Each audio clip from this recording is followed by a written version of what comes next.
ਇੱਥੇ ਬਹਿ ਜਾ ਪੁਰਜਾ ਫੜ ਕੇ ਰੱਖ ਫੋਨ ਫੜ ਕੇ ਰੱਖ ਪੁਰਜਾ ਕਟ ਮਰੈ ਹੋ ਗਿਆ ਕਬਹੂ ਨਾ ਛਾਡੇ ਖੇਤ दंडोत बंदन अनेक बार सर्व कला समरथ एक जना देख लिया ना डोलन तेरा राखो प्रभु राखो प्रभु दोनों जना देख लिया नानक देकर हथ परम सत्कारयोग परम सम्मानयोग ਧੰਨ ਧੰਨ ਗੁਰੂ ਗ੍ਰੰਥ ਸਾਹਿਬ ਜੀ ਮਹਾਰਾਜ ਜੀ ਦੀ ਪਾਵਨ ਪਵਿੱਤਰ ਹਜ਼ੂਰੀ ਦੇ ਵਿੱਚ ਜੁੜ ਬੈਠੇ ਸਤ ਸੰਗੀ ਜਨੋ, ਆਓ ਸਭ ਤੋਂ ਪਹਿਲਾਂ ਧੰਨ ਧੰਨ ਗੁਰੂ ਗੋਬਿੰਦ ਸਿੰਘ ਜੀ ਮਹਾਰਾਜ ਜਿਨ੍ਹਾਂ ਵੱਲੋਂ ਬਖਸ਼ਿਸ਼ ਫਤਿਹ ਦੇ ਨਾਲ ਗੱਜ ਵੱਜ ਕੇ ਆਪਾਂ ਸਾਂਝ ਪਾਈਏ ਜੀ। ਵਾਹਿਗੁਰੂ ਜੀ ਕਾ ਖਾਲਸਾ ਵਾਹਿਗੁਰੂ ਜੀ ਕੀ ਫਤਿਹ। ਵਿਸ਼ਾ ਤੇ ਮੈਂ ਸੋਚਿਆ ਸੀਗਾ ਕਿ ਇੱਕ ਵਪਾਰ ਦੇ ਬਾਰੇ ਗੱਲ ਕਰਨੀ ਸੀ, ਕਿਉਂਕਿ ਆਪਾਂ ਸੰਸਾਰ ਦੇ ਵਿੱਚ ਦੋ ਕਿਸਮ ਦਾ ਵਪਾਰ ਕਰਨ ਆਏ ਹਾਂ। ਇੱਕ ਵਪਾਰ ਹੈ ਸੰਸਾਰਿਕ ਵਪਾਰ ਤੇ ਦੂਸਰਾ ਵਪਾਰ ਹੈ ਅਧਿਆਤਮਿਕ ਵਪਾਰ। ਕਿਉਂਕਿ ਇਸ ਸਰੀਰ ਨੂੰ ਵੀ ਬਾਣੀ ਦੇ ਵਿੱਚ ਹੱਟੀ ਕਿਹਾ ਗਿਆ, ਦੁਕਾਨ ਕਿਹਾ ਗਿਆ ਹੈ। ਤਨ ਹੱਟੜੀ ਮਨ ਵੰਜਾ, ਤੇ ਤਨ ਜਿਹੜਾ ਇਹ ਹੱਟੀ ਕਿਹਾ ਗਿਆ। ਲੇਕਿਨ ਭਾਈ ਸਾਹਿਬ ਉਹਨਾਂ ਨਾਲ ਜਦੋਂ ਸਵੇਰੇ ਗੱਲਬਾਤ ਕਰ ਰਹੇ ਸੀ ਤੇ ਭਾਈ ਸਾਹਿਬ ਜੀ ਨੇ ਹੁਕਮ ਕੀਤਾ ਕਿ ਤੁਸੀਂ ਜੋ 1984 ਦਾ ਸਾਕਾ ਕਿਉਂ ਹੋਇਆ, ਇਹਦੇ ਕਾਰਨ ਕੀ ਸੀਗੇ, ਇੱਥੇ ਤੱਕ ਕਿਉਂ ਪਹੁੰਚੇ ਹੈ, ਉਹਦੇ ਵਿਚਾਰ ਨਾਲ ਧੰਨ ਧੰਨ ਗੁਰੂ ਨਾਨਕ ਦੇਵ ਜੀ ਮਹਾਰਾਜ ਜੀ ਦੀ ਆਮਦ ਇਸ ਰੂਹੇ ਜ਼ਮੀਨ ਤੇ 1469 ਦੇ ਵਿੱਚ ਹੋ ਰਹੀ ਹੈ। ਔਰ ਗੁਰੂ ਨਾਨਕ ਸਾਹਿਬ ਦੇ ਬਾਰੇ ਭਾਈ ਸਾਹਿਬ ਭਾਈ ਗੁਰਦਾਸ ਜੀ ਲਿਖਦੇ ਹਨ, ਮਾਰਿਆ ਸਿੱਕਾ ਜਗਤ ਵਿੱਚ ਨਾਨਕ ਨਿਰਮਲ ਪੰਥ ਚਲਾਇਆ। ਗੁਰੂ ਨਾਨਕ ਸਾਹਿਬ ਜੀ ਨੇ ਇਸ ਦੁਨੀਆ ਦੇ ਇਸੇ ਨੂੰ ਭਾਈ ਗੁਰਦਾਸ ਜੀ ਲਿਖਦੇ ਹਨ, ਬਾਬਾ ਦੇਖੇ ਧਿਆਨ ਧਰ ਜਲਤੀ ਸਭ ਪ੍ਰਿਥਵੀ ਦਿਸ ਆਈ, ਬਾਜੋ ਗੁਰੂ ਗੁਬਾਰ ਹੈ ਕਰਦੀ ਸੁਣੀ ਲੁਕਾਈ, ਬਾਬੇ ਭੇਖ ਬਣਾਇਆ ਉਦਾਸੀ ਦੀ ਰੀਤ ਚਲਾਈ, ਚੜਿਆ ਸੋਧਨ ਧਰਤ ਲੁਕਾਈ। ਗੁਰੂ ਨਾਨਕ ਸਾਹਿਬ ਜੀ ਨੇ ਇਸ ਧਰਤੀ ਨੂੰ ਜਦੋਂ ਦੇਖਿਆ ਤੇ ਸਾਰੇ ਪਾਸੇ ਅੱਗ ਲੱਗੀ ਹੋਈ ਸੀ। ਗੁਰੂ ਨਾਨਕ ਸਾਹਿਬ ਦੇ ਬਾਰੇ ਭਾਈ ਸਾਹਿਬ ਭਾਈ ਗੁਰਦਾਸ ਜੀ ਇਸੇ ਲਿਖਦੇ ਆ, ਮਾਰਿਆ ਸਿੱਕਾ ਜਗਤ ਵਿੱਚ ਨਾਨਕ ਨਿਰਮਲ ਪੰਥ ਚਲਾਇਆ। ਗੁਰੂ ਨਾਨਕ ਸਾਹਿਬ ਤੋਂ ਲੈ ਕੇ ਗੁਰੂ ਰਾਮਦਾਸ ਜੀ ਮਹਾਰਾਜ ਤੱਕ ਜੋ ਗੁਰੂ ਘਰ ਦੀ ਰੀਤ ਸੀਗੀ, ਗੁਰੂ ਘਰ ਦੀ ਰੀਤ ਉਹ ਸੀਗੀ ਸ਼ਬਦਾਂ ਦਾ ਵਾਰ। ਉੱਥੇ ਤੱਕ ਸ਼ਬਦ ਦੇ ਵਾਰ ਹੋਏ। ਗੁਰੂ ਨਾਨਕ ਸਾਹਿਬ ਤੋਂ ਬਾਅਦ ਧੰਨ ਧੰਨ ਗੁਰੂ ਅਰਜਨ ਦੇਵ ਜੀ ਮਹਾਰਾਜ ਨੇ ਆਪਣੀ ਸ਼ਹਾਦਤ ਦੇ ਕੇ ਇੱਕ ਕੌਮ ਦੇ ਵਿੱਚ, ਇੱਕ ਸੰਸਾਰ ਦੇ ਵਿੱਚ ਇੱਕ ਨਵਾਂ ਯੁੱਗ ਪਲਟਾਊ ਜਿਹੜਾ ਕੰਮ ਸੀਗਾ ਉਹ ਗੁਰੂ ਅਰਜਨ ਦੇਵ ਜੀ ਮਹਾਰਾਜ ਨੇ ਕੀਤਾ। ਜਦ ਕਿ ਗੁਰੂ ਅਰਜਨ ਦੇਵ ਜੀ ਮਹਾਰਾਜ ਤੋਂ ਪਹਿਲਾਂ ਵੀ ਤਤੀ ਤਵੀ ਤੇ ਕਹਿ ਲਈਏ ਜਾਂ ਅੱਗ ਦੇ ਨਾਲ ਮਹਾਂਪੁਰਸ਼ਾਂ ਨੂੰ ਸਾੜਿਆ ਗਿਆ। ਮੈਂ ਇੱਕ ਦੋ ਉਦਾਹਰਨਾਂ ਦਿਆਂ। ਹਜ਼ਰਤ ਇਬਰਾਹਿਮ ਨੂੰ ਹੁਕਮ ਕੀਤਾ ਗਿਆ ਕਿ ਹਜ਼ਰਤ ਇਬਰਾਹਿਮ ਨੂੰ ਹੁਕਮ ਇਹ ਕੀਤਾ ਗਿਆ ਕਿ ਤੂੰ ਕੋਲਿਆਂ ਦੇ ਉੱਪਰ, ਜਿਹੜੇ ਭੱਖ ਦੇ ਅੱਗ ਦੇ ਕੋਲੇ ਆ, ਉਹਦੇ ਉੱਪਰ ਤੂੰ ਚੱਲਣਾ ਹੈ। ਜਦੋਂ ਹਜ਼ਰਤ ਇਬਰਾਹਿਮ ਉਹਨਾਂ ਕੋਲਿਆਂ ਦੇ ਉੱਪਰ ਚੱਲਣ ਲੱਗਾ ਤੇ ਉਸ ਸਮੇਂ ਜਦੋਂ ਉਹਨੇ ਦੇਖਿਆ ਤੇ ਉਹ ਕੋਲੇ ਜਿਹੜੇ ਸੀਗੇ ਉਹ ਗੁਲਾਬ ਦੇ ਫੁੱਲ ਬਣ ਗਏ। ਉਹਨੂੰ ਇਹ ਵਿਸ਼ਵਾਸ ਹੋ ਗਿਆ ਕਿ ਜੇਕਰ ਮੈਂ ਇਹਦੇ ਉੱਪਰ ਤੁਰਿਆ ਤੇ ਮੇਰੇ ਪੈਰਾਂ ਤੇ ਛਾਲੇ ਨਹੀਂ ਪੈਣੇ। ਅੱਗ ਦਾ ਮੇਲ ਪਹਿਲਾਂ ਵੀ ਮਹਾਂਪੁਰਸ਼ਾਂ ਨੇ ਅੱਗ ਦਾ ਮੇਲ ਜਿਹੜਾ, ਅੱਗ ਦਾ ਸੰਜੋਗ ਜਿਹੜਾ ਪਹਿਲਾਂ ਵੀ ਮਹਾਂਪੁਰਸ਼ਾਂ ਨਾਲ ਹੋਇਆ। ਦੂਸਰਾ, ਆਪ ਜੀ ਗੁਰੂ ਗ੍ਰੰਥ ਸਾਹਿਬ ਜੀ ਮਹਾਰਾਜ ਵਿੱਚ ਪੜ੍ਹਦੇ ਹੋ, ਭਗਤ ਪ੍ਰਹਿਲਾਦ, ਜਦੋਂ ਹਰਨਾਕਸ਼ ਨੇ ਭਗਤ ਪ੍ਰਹਿਲਾਦ ਨੂੰ ਚਾਰੇ ਤਰੀਕੇ ਵਰਤ ਲਏ। ਪਹਾੜ ਤੋਂ ਸੁੱਟ ਦਿੱਤਾ, ਦਰਖਤ ਤੋਂ ਸੁੱਟ ਦਿੱਤਾ, ਪਾਣੀ ਵਿੱਚ ਡੋਬ ਦਿੱਤਾ ਤੇ ਆਪਣੀ ਭੈਣ ਜਿਹੜੀ ਸੀ ਹੋਲਿਕਾ ਦੇ ਕੋਲ ਉਹਨੂੰ ਗੋਦੀ ਵਿੱਚ ਬਿਠਾ ਕੇ ਅੱਗ ਵਿੱਚ ਸਾੜਨ ਦੀ ਕੋਸ਼ਿਸ਼ ਕੀਤੀ, ਨਹੀਂ ਗੱਲ ਬਣੀ। ਉਸ ਸਮੇਂ ਹਰਨਾਕਸ਼ ਨੇ ਉਹਨੂੰ ਕਿਹਾ ਕਿ ਆ ਜਿਹੜਾ ਗਰਮ ਥੰਮ ਹੈ ਇਹਨੂੰ ਤੂੰ ਜੱਫੀ ਪਾ। ਜਦੋਂ ਇਹਨੂੰ ਜੱਫੀ ਪਾਉਣ ਲੱਗਿਆ ਪ੍ਰਹਿਲਾਦ ਜੀ, ਤੇ ਪ੍ਰਹਿਲਾਦ ਨੇ ਦੇਖਿਆ ਉਸ ਥੰਮ ਦੇ ਉੱਪਰ ਇੱਕ ਛੋਟੀ ਜੀ ਜਿਹੜੀ ਕੀੜੀ ਹੈ ਨਾ ਉਹ ਚੱਲ ਰਹੀ ਹੈ। ਉਹ ਕੀੜੀ ਚੱਲਣ ਦਾ ਮਤਲਬ ਕੀ ਸੀਗਾ ਕਿ ਪ੍ਰਹਿਲਾਦ ਤੂੰ ਜੱਫੀ ਪਾ, ਤੂੰ ਨਹੀਂ ਸੜੇਗਾ। ਉਹਨੂੰ ਪਹਿਲਾਂ ਹੀ ਸੰਕੇਤ ਹੋ ਗਏ ਸੀਗੇ ਵੀ ਅੱਗ ਨੇ ਤੇਰਾ ਕੁਝ ਨਹੀਂ ਵਿਗਾੜਨਾ। ਹੁਣ ਦੁਨੀਆ ਇਹ ਦੇਖਦੀ ਸੀ ਕਿ ਅੱਜ ਗੁਰੂ ਅਰਜਨ ਦੇਵ ਜੀ ਮਹਾਰਾਜ ਨੂੰ ਤੱਤੀ ਤਵੀ ਤੇ ਬਿਠਾਉਣ ਲੱਗੇ ਹੈ ਕਿ ਅੱਗ ਅੱਜ ਵੀ ਆਪਣਾ ਸੁਭਾਅ ਬਦਲੇਗੀ, ਕਿਉਂਕਿ ਪਹਿਲਾਂ 2 ਵਾਰ ਅੱਗ ਨੇ ਆਪਣਾ ਸੁਭਾਅ ਬਦਲ ਲਿਆ ਸੀ। ਅੱਜ ਧਰਤੀ ਨੇ ਅੱਗ ਨੇ ਇਹ ਦੇਖਣਾ ਸੀ, ਦੁਨੀਆ ਇਹ ਦੇਖ ਰਹੀ ਸੀ ਕਿ ਅੱਜ ਵੀ ਅੱਗ ਜਿਹੜੀ ਹੈ ਉਹ ਆਪਣਾ ਸੁਭਾਅ ਬਦਲੇਗੀ। ਲੇਕਿਨ ਜਦੋਂ ਗੁਰੂ ਅਰਜਨ ਦੇਵ ਜੀ ਮਹਾਰਾਜ ਤੱਤੀ ਤਵੀ ਤੇ ਬੈਠਣ ਲੱਗੇ ਨਾ, ਤੇ ਤੱਤੀ ਤਵੀ ਤੇ ਬੈਠਣ ਤੋਂ ਪਹਿਲਾਂ ਲਾਗੇ ਗਏ ਆ ਤੇ ਗੁਰੂ ਅਰਜਨ ਦੇਵ ਜੀ ਵਾਪਸ ਮੁੜੇ। ਤੇ ਚੰਦੂ ਦੇ ਮਨ ਵਿੱਚ ਆ ਗਿਆ ਵੀ ਗੁਰੂ ਅਰਜਨ ਦੇਵ ਜੀ ਡਰ ਗਏ ਆ। ਚੰਦੂ ਦੇ ਮਨ ਵਿੱਚ ਆ ਗਿਆ ਕਿ ਗੁਰੂ ਅਰਜਨ ਦੇਵ ਜੀ ਘਬਰਾ ਗਏ ਆ। ਚੰਦੂ ਦੇ ਮਨ ਵਿੱਚ ਆ ਗਿਆ ਕਿ ਗੁਰੂ ਅਰਜਨ ਦੇਵ ਜੀ ਮਹਾਰਾਜ ਨੇ ਸਾਡੀ ਈਨ ਮੰਨ ਲਈ ਹੈ। ਤੇ ਚੰਦੂ ਨੇ ਜਾ ਕਰਕੇ ਕਿਹਾ, ਕਹਿੰਦੇ ਗੁਰੂ ਸਾਹਿਬ ਅੱਗ ਬਾਲਣੀ ਬੰਦ ਕਰ ਦਈਏ ਵੀ ਤੁਸੀਂ ਵਾਪਸ ਆ ਗਏ ਹੋ। ਕਹਿੰਦੇ ਨਹੀਂ, ਅੱਗ ਬਾਲਣੀ ਬੰਦ ਨਹੀਂ ਕਰਨੀ, ਹੱਲੇ ਤੇਰੀ ਤੱਤੀ ਤਵੀ ਉਨੀ ਤੱਤੀ ਨਹੀਂ ਹੋਈ ਜਿਹਦੇ ਉੱਪਰ ਜਾ ਕੇ ਮੈਂ ਬੈਠਣਾ, ਇਹਦੇ ਥੱਲੇ ਹੋਰ ਅੱਗ ਬਾਲ ਕਹਿੰਦੇ। ਬੜੇ ਧਿਆਨ ਦੇ ਨਾਲ ਗੁਰੂ ਅਰਜਨ ਦੇਵ ਜੀ ਮਹਾਰਾਜ ਨੂੰ ਵਾਪਸ ਮੁੜੇ। ਚੰਦੂ ਨੇ ਮਨ 'ਚ ਆਇਆ ਕਿ ਗੁਰੂ ਸਾਹਿਬ ਨੇ ਈਨ ਮੰਨ ਲਈ ਸਾਡੀ, ਕਿਉਂਕਿ ਚੰਦੂ ਦੀ ਬੇਟੀ ਦੀ ਜਿਹੜੀ ਰਿਸ਼ਤਾ ਸੀਗਾ ਉਹ ਗੁਰੂ ਘਰ ਤੋਂ ਠੁਕਰਾਇਆ ਗਿਆ ਸੀ। ਇੱਕ ਮੈਂ ਬੇਨਤੀ ਕਰਾਂ, ਚੰਦੂ ਦੀ ਬੇਟੀ ਦਾ ਰਿਸ਼ਤਾ ਗੁਰੂ ਘਰ ਤੋਂ ਨਹੀਂ ਠੁਕਰਾਇਆ ਗਿਆ ਸੀ। ਚੰਦੂ ਦੀ ਬੇਟੀ ਦਾ ਰਿਸ਼ਤਾ ਗੁਰੂ ਘਰ ਦੀ ਸੰਗਤ ਵੱਲੋਂ ਠੁਕਰਾਇਆ ਗਿਆ ਸੀ। ਇਹਦਾ ਮਤਲਬ ਉਸ ਸਮੇਂ ਸੰਗਤ ਨੂੰ ਇਹ ਅਧਿਕਾਰ ਸੀ ਕਿ ਉਹ ਗੁਰੂ ਘਰ ਦੇ ਫੈਸਲੇ ਵੀ ਕਰ ਸਕਦੀ। ਗੁਰੂ ਘਰ ਦੇ ਫੈਸਲੇ, ਗੁਰੂ ਘਰ ਦੇ ਜਿਹੜੇ ਆਪਣੇ ਫੈਸਲੇ ਆ ਉਹ ਸੰਗਤ ਨੂੰ ਅਧਿਕਾਰ ਸੀਗਾ। ਮੈਂ ਕਿੰਨਾ ਕੁ ਉਸ ਸੰਗਤ ਦੇ ਵਿੱਚ ਗੁਰੂ ਸਾਹਿਬ ਦੇ ਪ੍ਰਤੀ ਪਿਆਰ ਹੋਵੇਗਾ, ਕਿੰਨਾ ਕੁ ਗੁਰੂ ਦਾ ਉਸ ਸੰਗਤ ਨਾਲ ਪਿਆਰ ਹੋਵੇਗਾ ਕਿ ਗੁਰੂ ਸਾਹਿਬ ਨੇ ਆਪਣੀ ਸੰਗਤ ਦੀ ਗੱਲ ਮੰਨ ਕੇ ਤੇ ਚੰਦੂ ਦੀ ਬੇਟੀ ਦਾ ਰਿਸ਼ਤਾ ਜਿਹੜਾ ਸੀ ਉਹ ਠੁਕਰਾ ਦਿੱਤਾ, ਉਹਨੂੰ ਇਨਕਾਰ ਕਰ ਦਿੱਤੀ ਵੀ ਨਹੀਂ। ਮੈਂ ਅੱਗੇ ਚਲੀਏ ਆਪਾਂ, ਗੁਰੂ ਅਰਜਨ ਦੇਵ ਜੀ ਮਹਾਰਾਜ ਦੀ ਸ਼ਹਾਦਤ ਹੋਈ। ਗੁਰੂ ਅਰਜਨ ਦੇਵ ਜੀ ਮਹਾਰਾਜ ਤੋਂ ਆਪਾਂ ਅੱਗੇ ਚਲੀਏ 1675 ਦਾ ਸਮਾਂ ਆਇਆ, ਧੰਨ ਧੰਨ ਗੁਰੂ ਤੇਗ ਬਹਾਦਰ ਜੀ ਮਹਾਰਾਜ ਦੀ ਸ਼ਹਾਦਤ ਹੋਈ।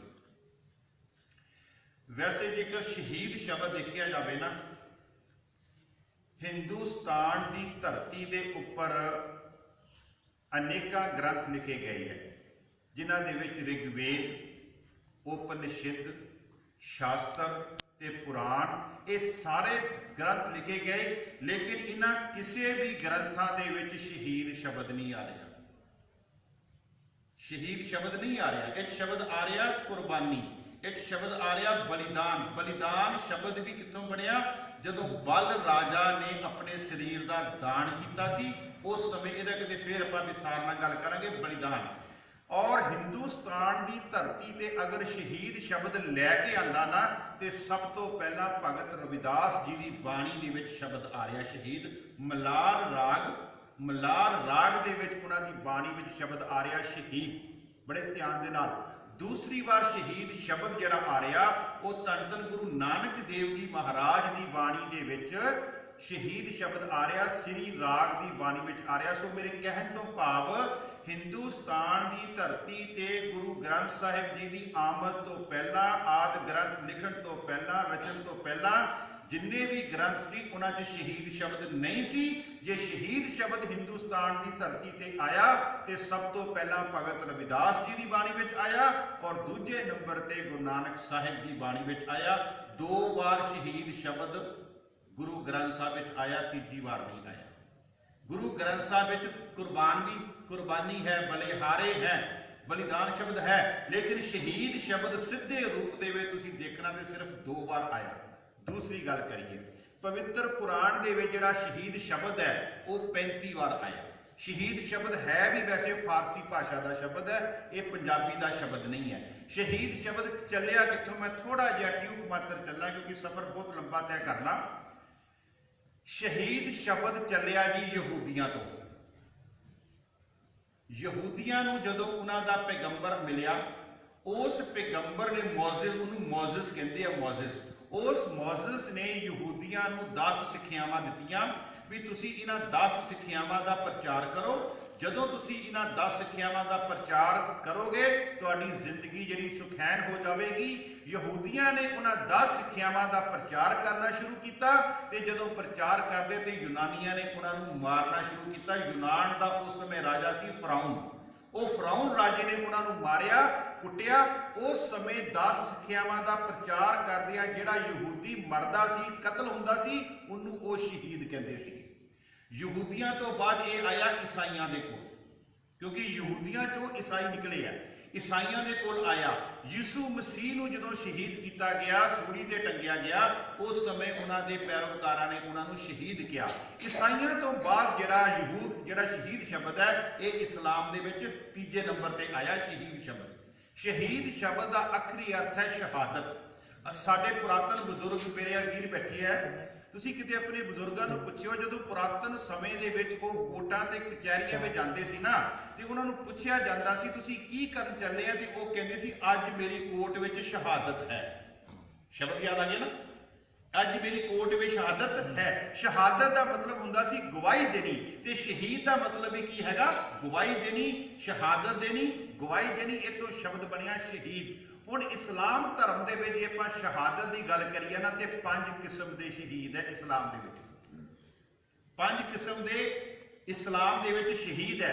ਪਹਿਲਾ ਸ਼ਹੀਦ ਉਹ ਹੈ ਜਿਹੜਾ ਆਪਣੇ ਤਨ ਦਾ ਬੋਟੀ ਕਰਕੇ ਆਪਣੇ ਤਨ ਨੂੰ ਖਤਮ ਕਰ ਦਿੰਦਾ, ਉਹਨੂੰ ਨਾਰਮਲ ਸ਼ਹੀਦ ਕਿਹਾ ਜਾਂਦਾ ਇਸਲਾਮ ਧਰਮ ਵਿੱਚ। ਦੂਜਾ ਸ਼ਹੀਦ ਕੌਣ ਹੈ? ਸ਼ਹੀਦੇ ਵਤਨ। ਵਤਨ ਦਾ ਆਪ ਜੀ ਨੂੰ ਪਤਾ, ਜਿਹੜੇ ਬਾਰਡਰ ਤੇ ਸਾਡੇ ਫੌਜੀ ਲੜਦੇ ਹੈਗੇ ਆ, ਉਹਨਾਂ ਦੇ ਵੀ ਲੜਦੇ ਆ, ਉਹ ਜਦੋਂ ਸ਼ਹਾਦਤ ਪ੍ਰਾਪਤ ਕਰਦੇ ਆ ਉਹਨਾਂ ਨੂੰ ਸ਼ਹੀਦੇ ਵਤਨ ਕਿਹਾ ਜਾਂਦਾ। ਸ਼ਹੀਦੇ ਵਤਨ। ਤੀਸਰਾ ਹੈ ਸ਼ਹੀਦੇ ਮੁਹੱਬਤ। ਸ਼ਹੀਦੇ ਮੁਹੱਬਤ ਜਿਹੜਾ ਲੈਲਾ ਤੇ ਮਜਨੂ ਤੇ ਹੀਰ ਤੇ ਰਾਂਝਾ ਇੱਕ ਬੇਨਤੀ ਕਰਦੇ ਆ, ਸ਼ਹੀਦੇ ਮੁਹੱਬਤ ਨੂੰ ਗੁਰਮਤ ਨਹੀਂ ਉਹ ਮੰਨਦੀ। ਗੁਰਮਤ ਨਹੀਂ ਮੰਨਦੀ। ਗੁਰਮਤ ਇਹ ਆਸ਼ਕੀ ਨੂੰ ਨਹੀਂ ਮੰਨਦੀ। ਗੁਰਮਤ ਆਸ਼ਕੀ ਕਿਹੜੀ ਮੰਨਦੀ ਹੈ? ਜਿਹੜੀ ਆਸ਼ਕੀ ਹਕੀਕੀ ਆਸ਼ਕੀ ਹੈ, ਜਿਹੜੀ ਗੁਰੂ ਗ੍ਰੰਥ ਸਾਹਿਬ ਨਾਲ ਪਿਆਰ ਹੈ, ਗੁਰਮਤ ਉਹਨੂੰ ਮੰਨਦੀ ਹੈ। ਚਲੋ ਆਪਾਂ ਅੱਗੇ ਚੱਲੀਏ। ਸ਼ਹੀਦੇ ਵਤਨ, ਸ਼ਹੀਦੇ ਮੁਹੱਬਤ, ਤੇ ਪੰਜਵਾਂ ਹੈ ਚੌਥਾ ਹੈ ਸ਼ਹੀਦੇ ਆਜ਼ਮ। ਆਜ਼ਮ ਦਾ ਆਖਰੀ ਅਰਥ ਹੈ ਵੱਡਾ। ਆਜ਼ਮ ਦਾ ਆਖਰੀ ਅਰਥ ਉਹ ਸ਼ਹੀਦ ਜਿਹੜਾ ਸਿਰਫ ਆਪਣੀ ਕੌਮ ਦੇ ਵਾਸਤੇ ਸ਼ਹੀਦ ਹੋ ਰਿਹਾ, ਤੇ ਅਸੀਂ ਵੀ ਹਿੰਦੁਸਤਾਨ ਦੇ ਵਿੱਚ ਸ਼ਹੀਦ ਭਗਤ ਸਿੰਘ ਨੂੰ ਸ਼ਹੀਦੇ ਆਜ਼ਮ ਕਰਕੇ ਯਾਦ ਕਰਦੇ ਹਾਂ। ਪੰਜਵਾਂ ਜਿਹੜਾ ਸ਼ਹੀਦ ਹੈ ਉਹ ਸ਼ਹੀਦ ਹੈ ਸ਼ਹੀਦੇ ਕਰਬਲਾ। ਸ਼ਹੀਦੇ ਕਰਬਲਾ ਕੀ ਹੈ? ਕਰਬਲਾ ਬਗਦਾਦ ਦੀ ਧਰਤੀ ਦੇ ਲਾਗੇ ਕੁਫਰਾਤ ਦਰਿਆ ਦੇ ਲਾਗੇ ਕਰਬਲਾ ਨਾਮ ਦੀ ਜਗ੍ਹਾ, ਜਿੱਥੇ ਮੁਹੰਮਦ ਸਾਹਿਬ ਦੇ ਦੋਹਤਿਆਂ ਨੂੰ ਹਸਨ ਤੇ ਹੁਸੈਨ ਨੂੰ ਭੁੱਖਿਆਂ ਰੱਖ ਕੇ ਅੰਦਰ ਬੰਦ ਕਰਕੇ ਉਹਨਾਂ ਨੂੰ ਮਾਰਿਆ ਗਿਆ, ਕੁੱਟਿਆ ਗਿਆ, ਉਹਨਾਂ ਨੂੰ ਕਤਲ ਕੀਤਾ ਗਿਆ। ਉਹਨਾਂ ਦੇ 2 ਸ਼ਹੀਦ ਹੈ। ਮੁਹੰਮਦ ਸਾਹਿਬ ਦੇ ਦੋਹਤੇ ਬੀਬੀ ਫਾਤਮਾ ਦੇ ਜਿਹੜੇ ਪੁੱਤਰ ਸੀਗੇ, ਉਹਨਾਂ ਦੇ ਉਹ 2 ਸ਼ਹੀਦ ਹਸਨ ਤੇ ਹੁਸੈਨ, ਉਹ ਕਰਬਲਾ ਦੀ ਧਰਤੀ ਤੇ ਸ਼ਹੀਦ ਹੋਏ। ਔਰ ਤੁਸੀਂ ਦੇਖੋ ਉਹਨਾਂ ਦੇ ਬਾਰੇ ਸ਼ੇਰ ਬਣਿਆ ਕਿ ਹਰ ਇਸਲਾਮ ਜਿੰਦਾ ਹੋਤਾ ਹੈ ਕਰਬਲਾ ਕੇ ਬਾਅਦ। ਜਦੋਂ ਕਿਸੇ ਮੁਸਲਮਾਨ ਨੂੰ ਤੁਸੀਂ ਸ਼ਹੀਦ ਕਰਬਲਾ ਦੀ ਗਾਥਾ ਸੁਣਾਓ ਨਾ, ਤੇ ਉਹਦੀਆਂ ਅੱਖਾਂ ਦੇ ਵਿੱਚੋਂ ਆਂਸੂ ਆ ਜਾਂਦੇ ਅੱਜ ਵੀ। ਤੇ ਮੈਂ ਕਹਿੰਦਾ ਹੁੰਨਾ ਸਿੱਖਾ, ਤੂੰ ਤੇ ਇੱਕ ਦਿਨ ਦੇ ਵਿੱਚ 2 ਵਾਰ ਅਰਦਾਸਾਂ ਸੁਣਦਾ, ਜਿਨ੍ਹਾਂ ਸਿੰਘਾਂ ਸਿੰਘਣੀਆਂ ਨੇ ਧਰਮ ਹੇਤ ਅਸੀਂ ਕਿੱਥੇ ਖੜੇ ਆ, ਅਸੀਂ ਆਪਣੇ ਆਪ ਨੂੰ ਦੇਖੀਏ। ਤੇ ਮੈਂ ਕਈ ਵਾਰੀ ਕਹਿੰਦਾ ਅਰਦਾਸ ਵਿੱਚ ਤੇ ਪਤਾ ਹੀ ਉਦੋਂ ਲੱਗਦਾ ਜਦੋਂ ਗ੍ਰੰਥੀ ਸਿੰਘ ਬੋਲਦੇ ਆ, ਬੋਲੋ ਜੀ ਖਾਲਸਾ ਜੀ, ਬੋਲੋ ਜੀ, ਉਦੋਂ ਲੱਗਦਾ ਪਤਾ ਕਿ ਅਰਦਾਸ ਖੜਾ। ਉਸ ਤੋਂ ਪਹਿਲਾਂ ਤੇ ਪਤਾ ਨਹੀਂ ਕਿੱਥੇ ਆਪਾਂ ਘੁੰਮ ਕੇ ਆ ਜਾਂਦੇ ਆ। 2 ਵਾਰ ਸਿੱਖ ਅਰਦਾਸ ਕਰਦਾ, 2 ਵਾਰ ਘੱਟੋ ਘੱਟ 2 ਵਾਰ ਅਰਦਾਸ ਕਰਦਾ, ਜਿਨ੍ਹਾਂ ਸਿੰਘਾਂ ਸਿੰਘਣੀਆਂ ਨੇ ਧਰਮ ਹੇਤ ਸੀਸ ਦਿੱਤੇ, ਬੰਦ ਕਟਾਏ, ਖੋਪਰੀਆਂ ਲੋਹਾਈਆਂ, ਚਰਖੜੀਆਂ ਤੇ ਚੜੇ, ਆਰਿਆਂ ਨਾਲ ਚਰਾਏ ਗਏ, ਗੁਰਦੁਆਰਿਆਂ ਦੀ ਸੇਵਾ ਲਈ ਕੁਰਬਾਨੀਆਂ ਕੀਤੀਆਂ, ਤਿਨਾਂ ਦਾ ਧਿਆਨ ਕਰਕੇ ਖਾਲਸਾ ਜੀ, ਬੋਲੋ ਜੀ ਵਾਹਿਗੁਰੂ। ਸਾਡੀਆਂ ਅੱਖਾਂ ਚੋਂ ਕਦੀ ਰੋਣਾ ਨਹੀਂ ਆਇਆ। ਸਾਡੀਆਂ ਅੱਖਾਂ ਚੋਂ ਕਦੀ ਰੋਣਾ ਨਹੀਂ ਆਇਆ। ਮੈਂ ਇੱਕ ਹੋਰ ਹੁਣ ਗੱਲ ਦੱਸ ਦਿਆਂ ਆਪ ਜੀ ਨੂੰ। ਮੁਹੰਮਦ ਸਾਹਿਬ ਦੇ ਇਤਿਹਾਸ ਦੇ ਵਿੱਚ ਲਿਖਿਆ ਕਿ ਮੁਹੰਮਦ ਸਾਹਿਬ ਨੇ ਜੰਗਾਂ ਲੜੀਆਂ। ਠੀਕ ਹੈ ਜੀ। ਜਦੋਂ ਮੁਹੰਮਦ ਸਾਹਿਬ ਜੰਗ ਲੜਦੇ ਸੀ, ਲੜਦਿਆਂ ਅਚਾਨਕ ਕੀ ਹੋਇਆ, ਉਹਨਾਂ ਦੇ ਦੰਦ ਜਿਹੜੇ ਸੀ ਨਾ ਉਹ ਟੁੱਟ ਗਏ। ਉਹ ਦੰਦ ਕਿੱਦਾਂ ਟੁੱਟੇ।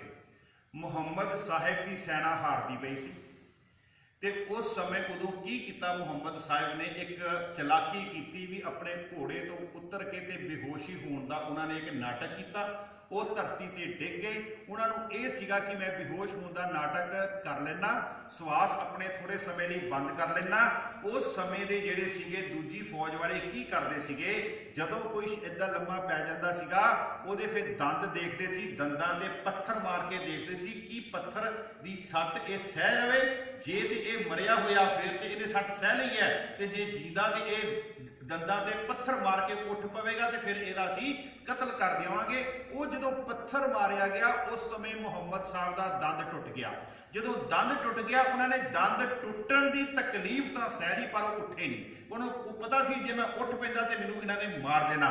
ਤੇ ਉਹ ਇਤਿਹਾਸ ਵਿੱਚ ਲਿਖਿਆ ਕਿ ਮੁਹੰਮਦ ਸਾਹਿਬ ਦਾ ਦੰਦ ਟੁੱਟਿਆ, ਪਰ ਉਹਨਾਂ ਦਾ ਇਤਿਹਾਸ ਕਹਿੰਦਾ ਦੰਦ ਟੁੱਟਿਆ ਨਹੀਂ, ਦੰਦ ਸ਼ਹੀਦ ਹੋਇਆ। ਉਹ ਕੀ ਕਹਿੰਦੇ ਪਏ ਆ, ਦੰਦ ਟੁੱਟਿਆ ਨਹੀਂ, ਦੰਦ ਸ਼ਹੀਦ ਹੋਇਆ। ਉਹ ਮੈਂ ਕਹਿੰਦਾ ਜਿਨ੍ਹਾਂ ਦੇ ਦੰਦ ਸ਼ਹੀਦ ਹੋਏ ਉਹਨਾਂ ਨੇ ਅੱਧਾ ਸੰਸਾਰ ਇਸਲਾਮ ਬਣਾ ਦਿੱਤਾ। ਜਿਨ੍ਹਾਂ ਦੇ ਫਰਜ਼ੰਦ ਸ਼ਹੀਦ ਹੋਏ ਉਹ ਅੱਜ ਕਿੱਥੇ ਖੜੇ ਆ।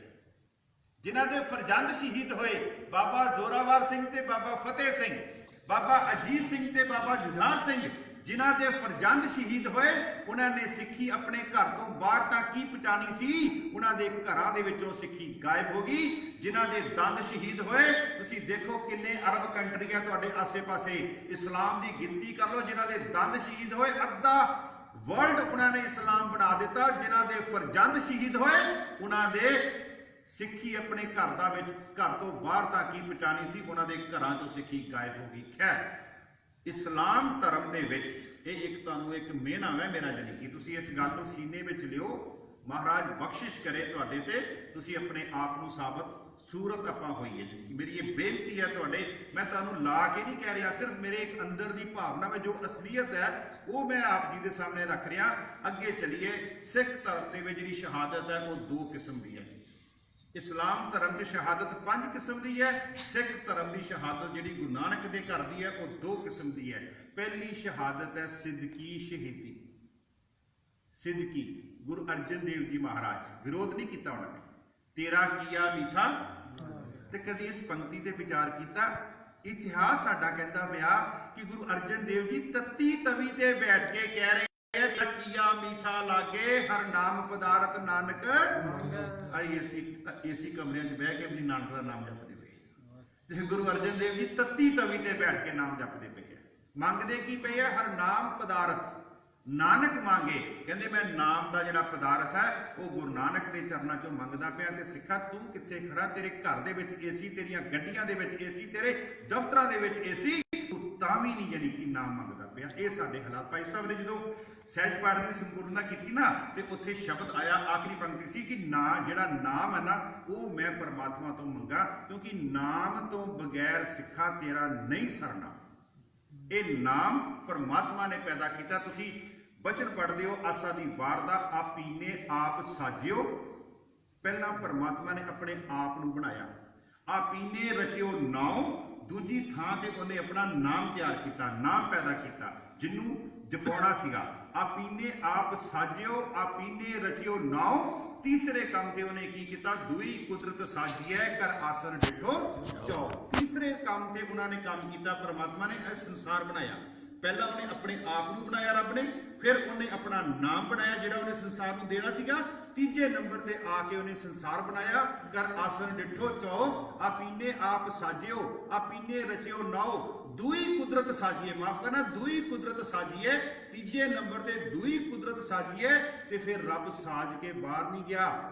ਕਰ ਆਸਨ ਵਿਛਾਲਿਆ ਮੰਜਾ ਉਹਨੇ, ਚਿੱਟੀ ਚਾਦਰ ਵਿਛਾਲੀ।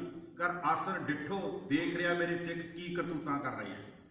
ਕਰ ਆਸਨ ਡਿਠੋ, ਆਏ ਸੀਗੇ, ਮੰਗ ਕੇ ਆਏ ਸੀਗੇ, ਕਹਿੰਦੇ ਸੀਗੇ ਪਈ ਪ੍ਰਾਪਤ ਗੋਬਿੰਦ ਦੇ ਹੁਰੀਆ, ਪਈ ਪ੍ਰਾਪਤ ਮਾਨੁਖ ਦੇ ਹੁਰੀਆ, ਗੋਬਿੰਦ ਮਿਲਣ ਕੀ ਇਹ ਤੇਰੀ ਬਰੀਆ। ਅਵਰ ਕਾਸ ਤੇਰੇ ਕਿਤੇ ਨਾ ਕਾਮ ਮਿਲ, ਸਾਧ ਸੰਗਤ ਭਜ ਕੇਵਲ ਨਾਮ। ਆਇਆ ਸੀ ਮਿੰਤਾ ਪਾ ਕੇ ਗੁਰ ਸੇਵਾ ਤੇ ਭਗਤ ਕਮਾਈ, ਤਬ ਇਹ ਮਾਨਸ ਦੇਹੀ ਪਾਈ। ਇਸ ਦੇਹੀ ਕੋ ਸਿਮਰੇ ਦੇਵ, ਸੋ ਦੇਹੀ ਹਰ ਭਜ ਕੀ ਸੇਵ। सो देही हर भज की से भजो गोबिंद पूल मत जाहो मानस जन्म का यही आया कदे वास्ते सीगा। अगे चलिए आप सिख धर्म की शहादत। कई बार जो इदा दी आपां गल्लां करदे आ ना लगदियां ते है तुहानूं मैनूं पता पर असलीयत है। तुसीं देखो जिस बापू नूं मत्था टेकदे आ वो बापू दी गल्लां मेरी अपनी गल होवे ते मैनूं स्टेज तो तुसीं ला सकदे हो भी पुੱਤਰ जाए भाई तू अपने कोलों गल कह रहा। सारा कुछ गुरु ग्रंथ साहब जी महाराज विच दो किस्म की शहादत है जी सिख धर्म दे विच गुरु नानक दे घर दे विच। पहली शहादत सिद्दकी शहीदी तेरा किया मीठा लागे हर नाम पदारथ नानक। भाई साहब भाई मती दास जी, भाई साहब भाई सती दास जी, भाई साहब भाई दयाला जी, ये सारिया शहादतां जिहड़ियां धन धन गुरु तेग बहादुर जी महाराज, बाबा जोरावर सिंह ते बाबा फतेह सिंह, हाँ बाबा अजीत सिंह ते बाबा जुझार सिंह की जी शहादत है वो है जुझारू शहीदी। बाबा दीप सिंह की शहादत है वो है जुझारू शहीदी जेडे जूझ के। और मैं तुहानूं एक इत्थे बेनती करा जेडे कलगियां वाले दे साहिबजादियां दे नाम ना उन्हां विच भी बड़ी गहराई है।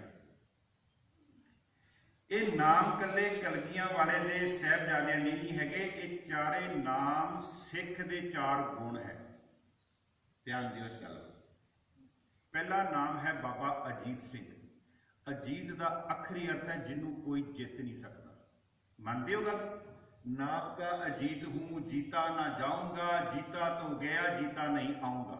ये बाबा अजीत सिंह जी ने चमकौर की गढ़ी चो बोलिया सी अपने बापू नूं। कहते बापू मेरा नाम तू रखिया अजीत, नाम का अजीत हूं जीता नहीं जाऊंगा, मैनू कोई जित नहीं सकता, जीता तो गया जे मैनू किसी ने जित लिया तो जीता नहीं आऊंगा, जिंदा कहते वापस नहीं आऊंगा, शहीद हो जाऊंगा।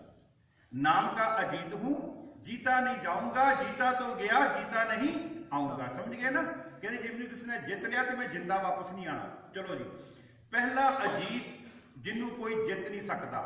हुण जित उन्हों नहीं सकता जिहदे रण तत्ते दे विच जाण दा उहदे अंदर जूझण दा जज्बा होवे, वो बन गया जुझार सिंह। रण तत्ते विच उही जाएगा जिहदे अंदर जूझण दा जज्बा है। साडे वर्गे थोड़ी बाहर डांगा चलदियां होण ते मां दी असीं गोदी विच जाके वड़ जने मम्मी बचा रही सानू। नहीं, बाबा अजीत सिंह जिन्हों कोई जित नहीं सकता, जित उन्हों नहीं सकता जिहदे अंदर रण तत्ते दे विच जाण दा जूझण दा जज्बा। अजीत सिंह बाबा अजीत सिंह जी, दूजा बन गया बाबा जुझार सिंह। हुण रण तत्ते दे विच कौन जावेगा? जिहदियां बाहां दे विच की होएगा? जोर होएगा, वो बन जाएगा जोरावर सिंह। वो की बन जाएगा? एक विच सारे गुण आ गए ना। ते हुण जिहदे जिन्हों कोई जित नहीं सकता, जिहदे अंदर जूझण दा जज्बा, जिहदियां बाहां दे विच जोर होएगा, ओदी हर मैदान की होवेगी? फतेह। हर मैदान की होगी? फतेह होगी। साध संगत जी, ये नामां की गहराई तक गई है। एक एक अक्षर बाणी दा, पंज प्यारे ले लो, पंज प्यारे भी साडे सिख दे पंज गुण है।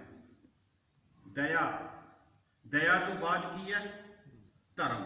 दया तो बगैर धर्म आना नहीं, क्योंकि दया मां है तो धर्म पुत्र है। असीं रोजाना पढ़ते हैं धौल धर्म दया का पूत। ठीक है जी, चलो अगे चलिए। हुण इस धर्म ते चलण वास्ते महाराज जी हिम्मत भी चाहिए है। हिम्मत तो बगैर इस धर्म ते नहीं चलिया जाता, हिम्मत चाहिए है। उस तो बाद अगे चलिए मुहकम। मुहकम का अखरी अर्थ है दृढ़ इरादा। हिम्मत होवेगी ते हिम्मत दे नाल चाहिए दृढ़ इरादा। कभी हिम्मत भी काम नहीं करती। ते जदों सब कुछ हो जाएगा फिर सिखा तू सिख नहीं रहेगा, फिर तू साहिब बन जाएगा, फिर तू साहिब बन जाएगा। दया अंदर दया, अंदरों धर्मी। फिर उस तो बाद हिम्मत इस धर्म से चलने वास्ते ये भी अंदरों पैदा होनी है। फिर दृढ़ इरादा, ये भी अंदरों पैदा होना दृढ़ इरादा। जो चारे चीज़ां पैदा हो गई तो तू सिख सिख नहीं रहेगा, वो गुरु साहिब का साहिब बन जाएगा। आपां चलिए अगे। दो किस्म की शहादत है गुरु ग्रंथ साहब गुरु नानक के घर में। पहली है सिद्दकी शहीदी, दूजी है जुझारू शहीदी। सिद्दकी शहीदी में आ जाते हैं धन धन गुरु अर्जुन देव जी महाराज, गुरु तेग बहादुर जी महाराज, उन्होंने नाल उन्होंने 3 सिख। उस तो बाद बाबा जोरावर सिंह, बाबा फतेह सिंह ते अनेक होर भी हैं जिहड़े जिन्हों ने विरोध नहीं किया। जुझारू शहीदी दे विच आ जाते हैं। जो आप पढ़ते हैं गगन दमामा बाजियो परियो निशाने काओ। खेत जो मांडियो सूरमा अब जो जन को सूरा सो पहचानिए, सूरा सो पहचानी। सूरमा कौन है? सूरा सो पहचानिए जो लरे दीन के हेत, पुरजा पुरजा कट मरे कब हू ना छाटे खेत। ये है भाई साहब ने हुक्म अपने सबजैक्ट ते आइए 1984 का साका क्यों होया। 1929 ਦੇ ਵਿੱਚ ਹਿੰਦੁਸਤਾਨ ਹਲੇ ਆਜ਼ਾਦ ਨਹੀਂ ਹੋਇਆ, ਆਪਾਂ ਪਿੱਛੇ ਚੱਲੇ ਆ 1947 ਤੋਂ ਬਹੁਤ ਪਿੱਛੇ ਦੇ 1929 ਦੇ ਵਿੱਚ ਮਹਾਤਮਾ ਗਾਂਧੀ